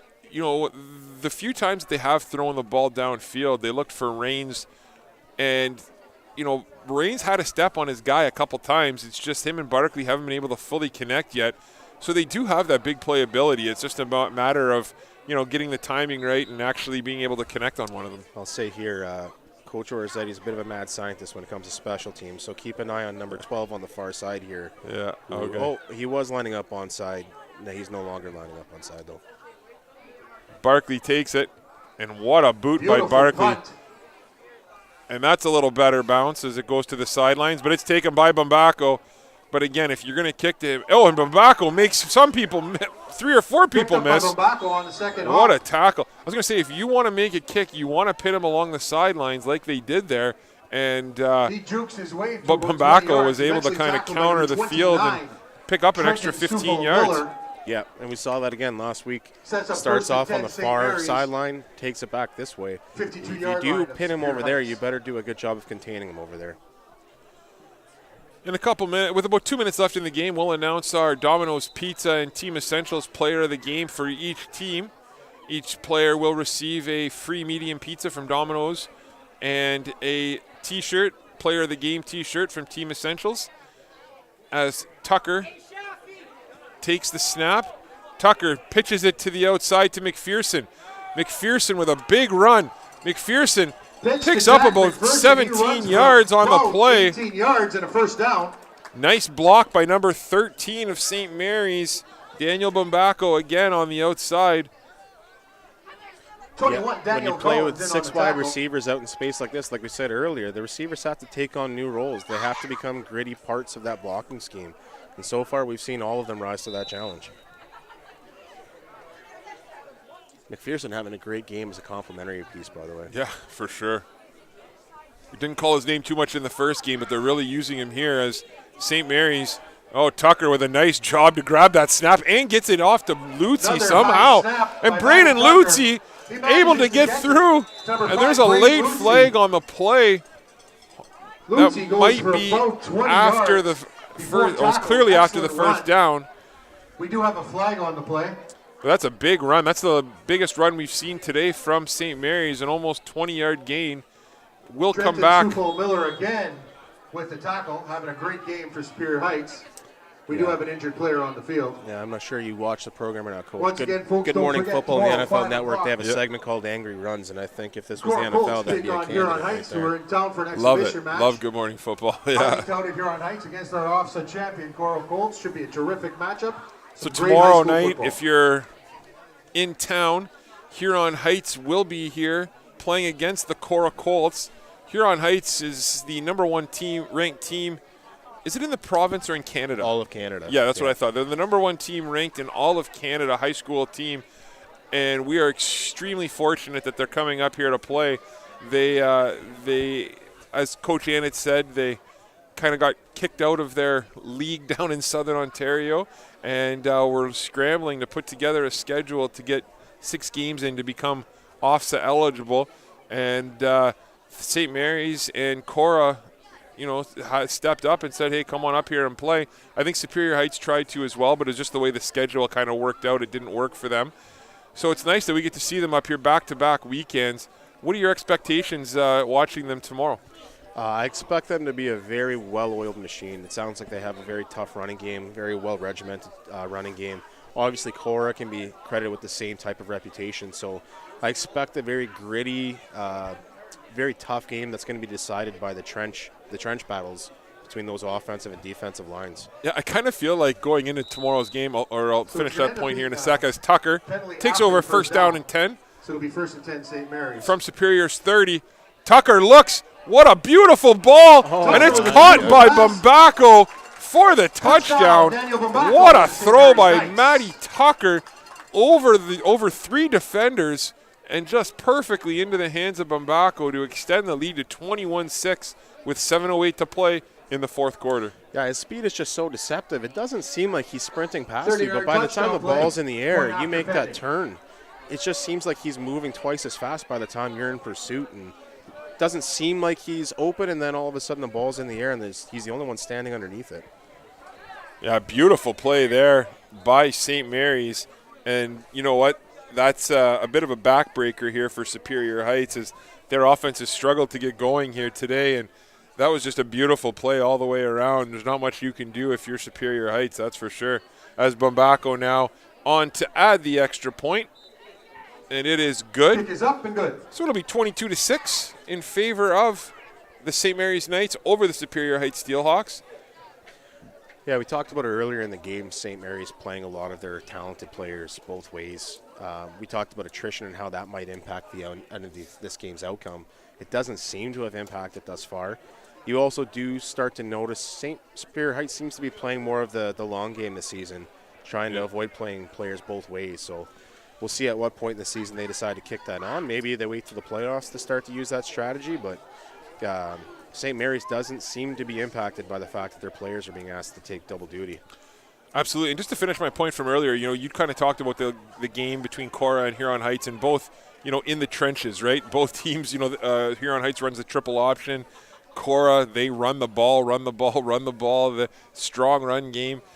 It's almost counterintuitive or the opposite of what you're used to seeing in football now, right? In the college level and the high level high school level, as teams like to run the spread and spread the ball around and lots of passing, and it's kind of like old school. So tomorrow's game kind of has that old school, throwback feel to it in a sense, and I'm really looking forward to it. Yeah, certainly in a sense, but you can also point to teams like the San Francisco 49ers who have certainly incorporated the wing concepts in their offense.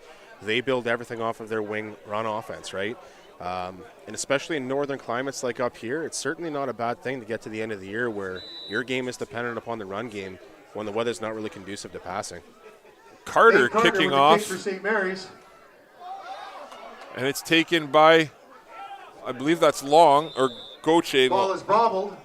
Run back of about 5 yards. Oh, I think that was Battle, actually. 15. But you're right. And, with it. you referenced the San Francisco 49ers. I'll reference the number 1 rushing team in the NFL this year, the Detroit Lions, which I never thought I'd get to say. As to your point, that is exactly what they're doing, right? I mean, the Lions this year are just pounding the ball up and down the field, and it's leading Jared Goff, who has now 6 touchdowns and 1 interception on the season, right? So It just, to your point, it goes to show what, you used to say you used to, run to set up the pass, but it's almost like teams got into passing to set up the run, and now we're starting to see that go back to run to set up the pass. And football, it has those hills and valleys, and you're starting to see it here again. And Barkley now with a nice toss to the outside. Nice catch. Beautiful tackle by number 22, I believe, of the Knights, Kieran Durboka. Oh, that's a big tackle on the edge, because that might have been a touchdown if not for that last defender. Kieran Juma. Or Juma, sorry, on the stop. Yeah, and to your Detroit Lions points, we talked about cold weather climates up north and stuff when you get deeper into the season as well. Same thing goes for the Detroit Lions, right? They end up having to play a lot of games in the NFC North late in the season. Having a strong run game instead of depending on that pass game could certainly come in handy. Absolutely.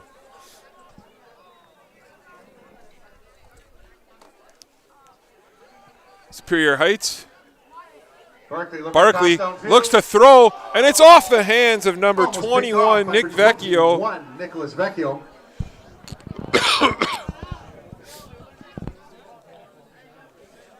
Pass was intended for number 6, Owen Case.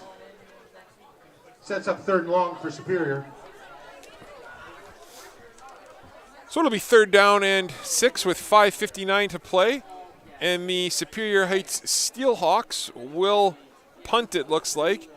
To your point, 3-down football, 5 minutes and 59 seconds is a ton of time. However, Superior Heights, like we talked about, ended up burning both their timeouts in the 3rd quarter.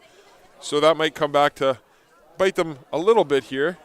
Or, sorry, that was the last game, I think. Never mind. Or was it this game? I can't even tell. That was this half, yeah. It was this half. Okay.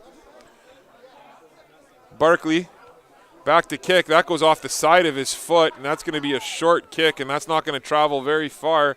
So St. Mary's will take over 1st down and 10 from the Superior Heights 45-yard line. Yeah, I think you have to credit St. Mary's defense for making They say adjustments. inside the 50, Early in the 45. game, the run game seemed to be dominating.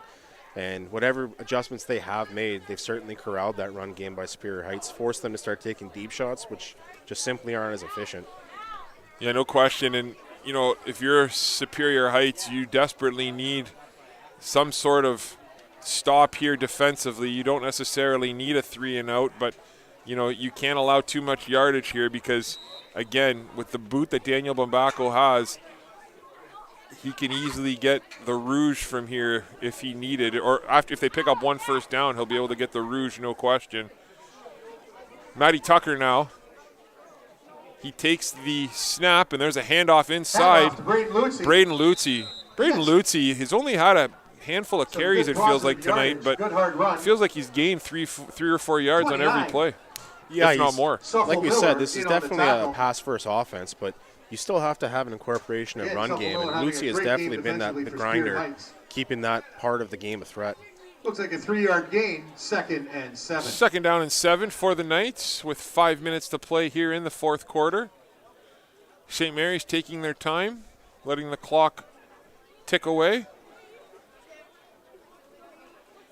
Tucker takes the snap, and there's a pitch to Bambaco. Bambaco stops, and Bambaco throws across his body, and it's in and out of the hands Matty Tucker of Daniel Bambaco. Bambaco seems like Jaden Trudeau there. I saw Trudeau over there, but there was there was Malcolm over there as well. So a little trickery there by the St. Mary's Trudeau, Knights. 11, Matt Malcolm. You know what? You got to give a ton of credit. I didn't see who that was by Superior Incomplete. Heights, but for that Superior Heights for those Superior Heights defenders to actually still cover, you know, their receivers deep to that side, that's great defense and great discipline by the Steelhawks. Yeah, we've seen that multiple times tonight where a double pass by St. Mary's has resulted in Superior Heights still sticking to their assignments deep down the field. Bambaco back to punt here for the Knights with 4:34 to play in the 4th. Bambaco with a monster kick, and that's the biggest boot we've seen here today from Bambaco. And Raines is just going to take the knee in the end zone, give up the single point, and St. Mary's will extend the lead to 23-6. And Superior Heights will take over 1st down and 10 from their own 35-yard line.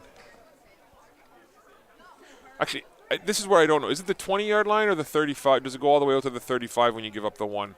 I thought it was the 35, but I've seen 2 different scenarios play out today, so I no longer feel confident in my answer on that. Yeah, I know. I feel like it changes quite a bit. So it looks like it is going to be on the 35-yard line. That is correct, yeah.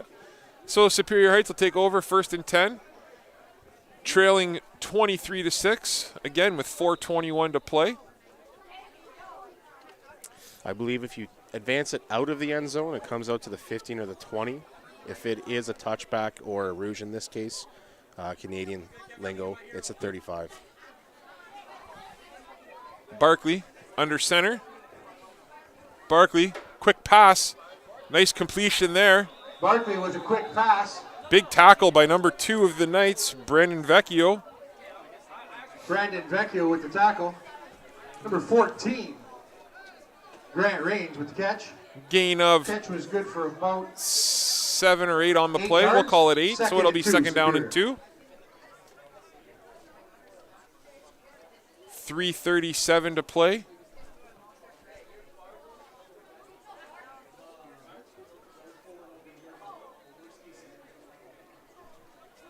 Barkley setting up the offense. Barkley takes the snap. He looks back to pass, and he Another nice fires pass it, and by what a Raines. throw and catch there. Looks like he gets it to number 11, Ray Ramil, for about 15, 20 yards. Ray Ramil with the catch. have a There's a flag flag on on the the play. We'll see what that is. Tackle by number 27, Nathan Palmer. I talked a little bit about Ray in the 2nd quarter, but again, I don't know if it was cut off or not, so if I'm repeating myself, I apologize. I'm not sure if this got out, but Ray Ramil, heck of a football player. I've had the pleasure of coaching him back in his younger days, and Ray's the type of kid, Coach, you talked about him too. he could play any position, right? I think he played 5 different positions, 6 different positions for me.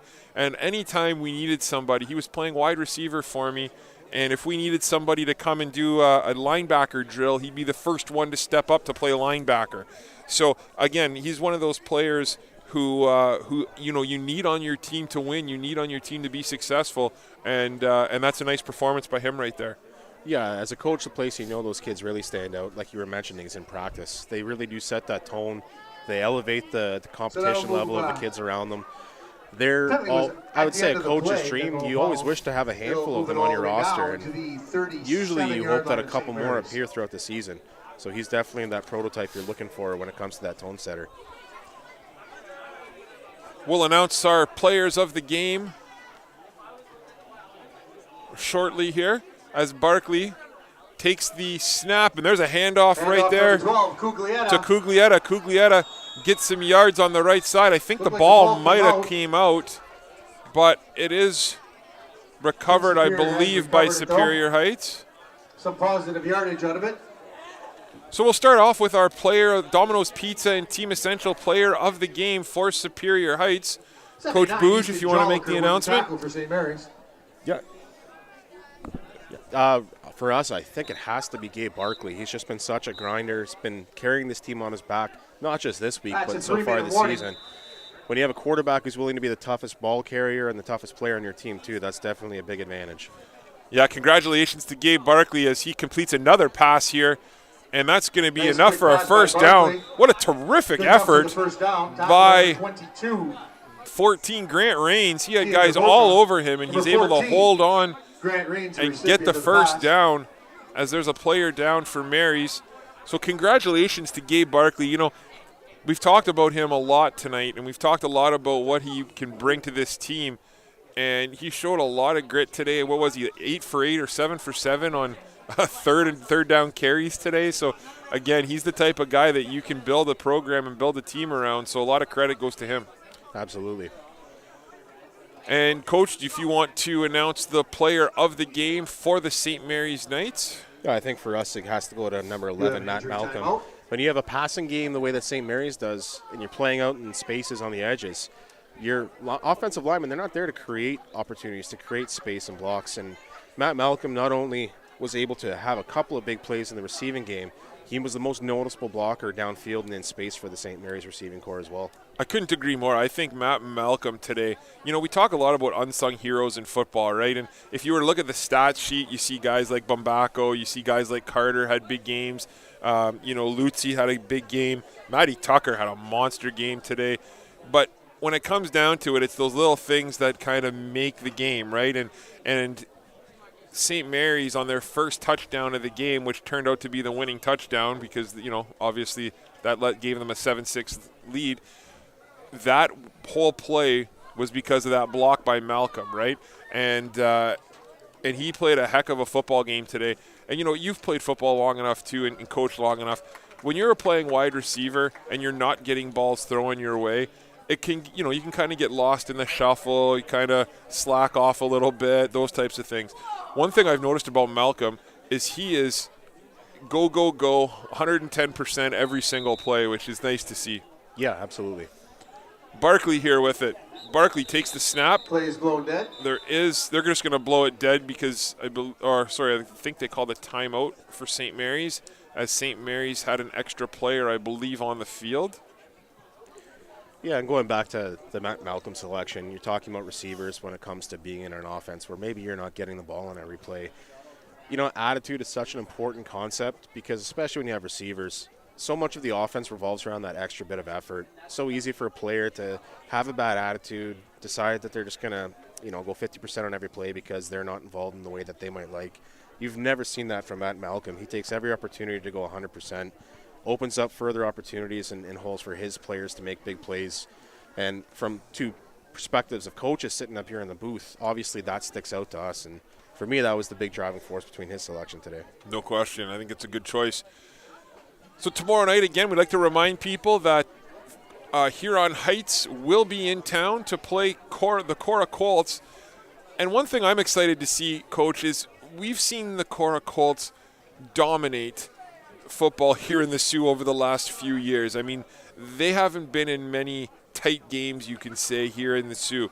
So I'm excited to see them tomorrow, kind of face some adversity, right? I'd like to see how they are able to react to a team that, when they punch you in the mouth, when Cora punches them in the mouth, they're going to get punched back, right? And how are they going to be able to respond to that?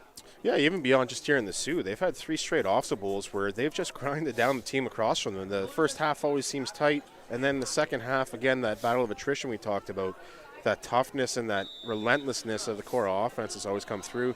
This is a good test for them, too. I'm sure that they're looking forward to it because they really haven't been challenged and tested in a real way in quite a few years. Barkley takes the handoff over the right side. Barkley picks up another 6 yards, so it'll be 2nd down and 4 for Superior Heights with 2:35 to play. Nick Carter. And you're right, it's going to be interesting to see how Cora can compete with the top team in the country, and it's a huge opportunity. And I asked Coach Annett, are your guys just kind of happy to be on the field with them, right? I asked Coach Annett, are your guys just out here with the attitude, we don't want to get smoked, and and we're just happy to be here. And Coach Annett gave the perfect response, and exactly what I would suspect is no, they want to win. They want to compete. They're not out there to compete. They're out there to win, and they feel like they can do that. So that's what you need, and that's the confidence that you need. So really excited to see that game tomorrow. Yeah, obviously Huron Heights ranked #1 in the country. That comes with a certain amount of prestige, certain amount of pregame hype, but you also have to give credit to Cora too. They're ranked 14th in the nation. I believe they're ranked 3rd in the province. They're no slouches either, so it'll be interesting to see how close that gap is. Superior Heights, 1st down and goal from inside the 10.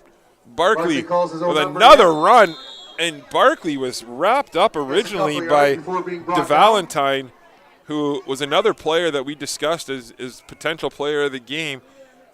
I think he wrapped up Barkley on the 5-yard line, but Barkley was able to still get an extra 4 yards, and he was tackled on the 1 or 2 yard line, I believe. Oh, it looks like they're going to call his knee down on about the 3. So yeah, Gabe certainly plays a couple of weight classes above his actual weight.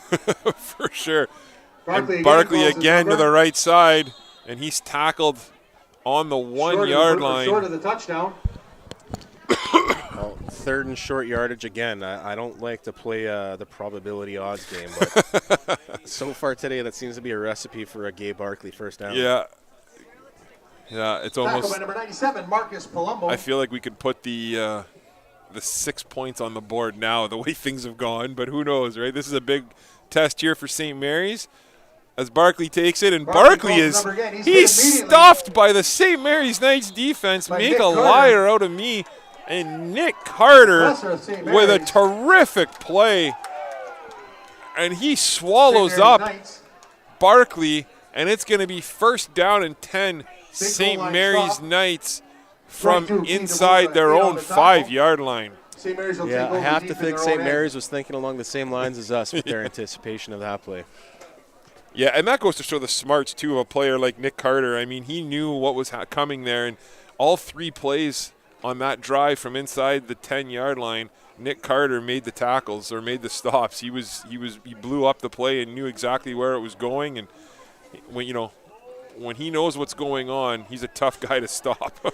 Well, he's one of those players too. He came up to the senior level in grade 10. He's had an extra year of experience at this level. His physical attributes have made him capable of playing at this level for a long time. So he's certainly been in that situation where he has the situational awareness to anticipate what's coming as well.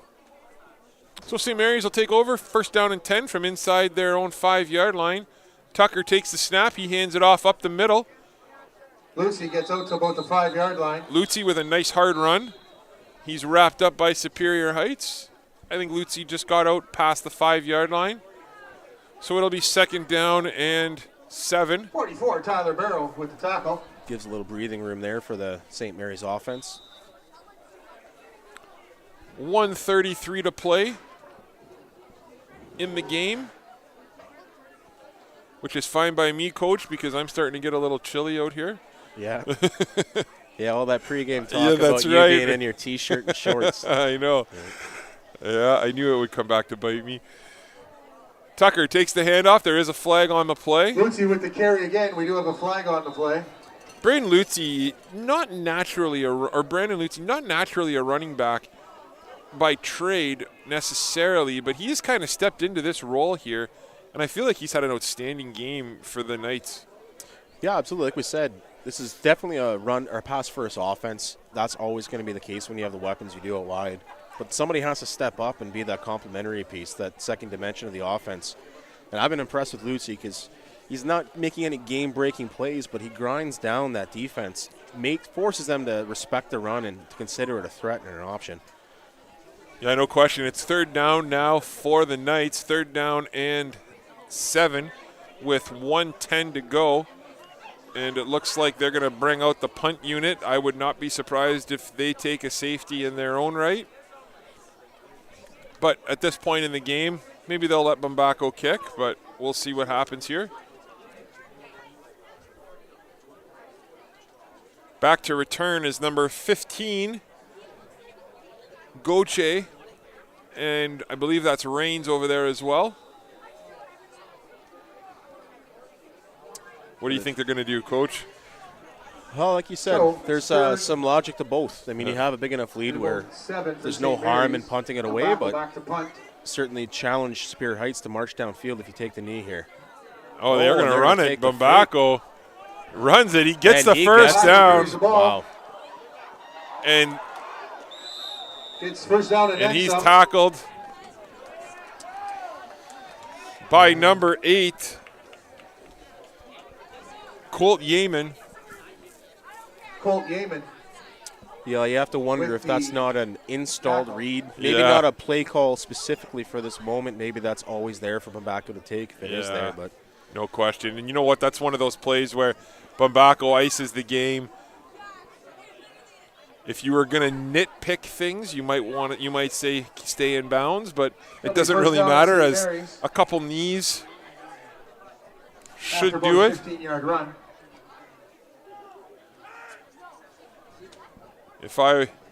I'm not sure what St. Mary's will decide to do here because there is a 5-second discrepancy in the play clock and what would happen if you needed to kick. So it looks like St. Mary's might run a play.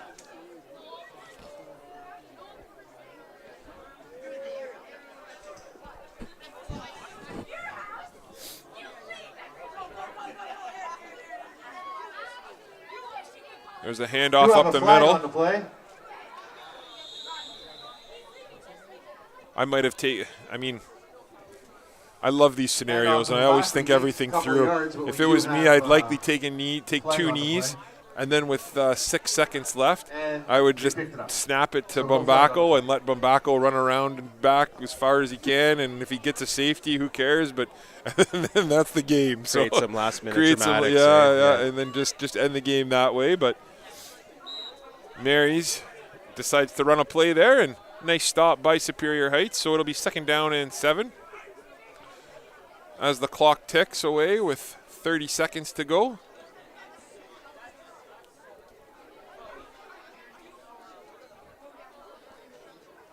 And actually that doesn't make sense because, oh no, that does make sense, absolutely.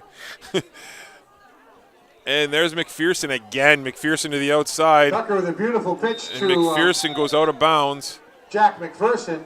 Big hit by number 15 of Superior Heights, long. 7-8 yards. Close to first down. Barkley and Rains. Man, you watch Goche long play, and he reminds me of his father. He plays just like his dad, right? Yeah. Well, it's funny you think of Matt Goche as this, strong linebacker for the Sioux Steelers. He looked quite like that for most of his high school career, too. Yeah. He really didn't hit his full size until later on, so there's probably some parallels to be drawn there when it comes to the future of Goche Long. So with 4 seconds to go in the game, St. Mary's will likely take a knee here to end it out. And they do. As St. Mary's will walk off with a 23-6 victory over the Superior Heights Steelhawks. Coach Booge, before I let you go, just what are your thoughts on the game? Well, obviously these two teams are going to face at least once more, probably again in the playoffs. There's plenty of growth opportunity for both teams, but it really was impressive to see St. Mary's offense start to become more of a balanced offense involving more of their weapons. Absolutely. I really appreciate you doing this with me, Coach. You jumped on at last second, and You did a great job. It was fun to do, and thank you so much. Hopefully we get a chance to do this again. So from Superior Heights, my name's Tony Bonifero, joined alongside with Coach Booj, Jay Houselander in studio. We thank you so much for tuning in and supporting Sioux Sports, and we look forward to you joining us tomorrow for action between Cora Colts and Huron Heights live.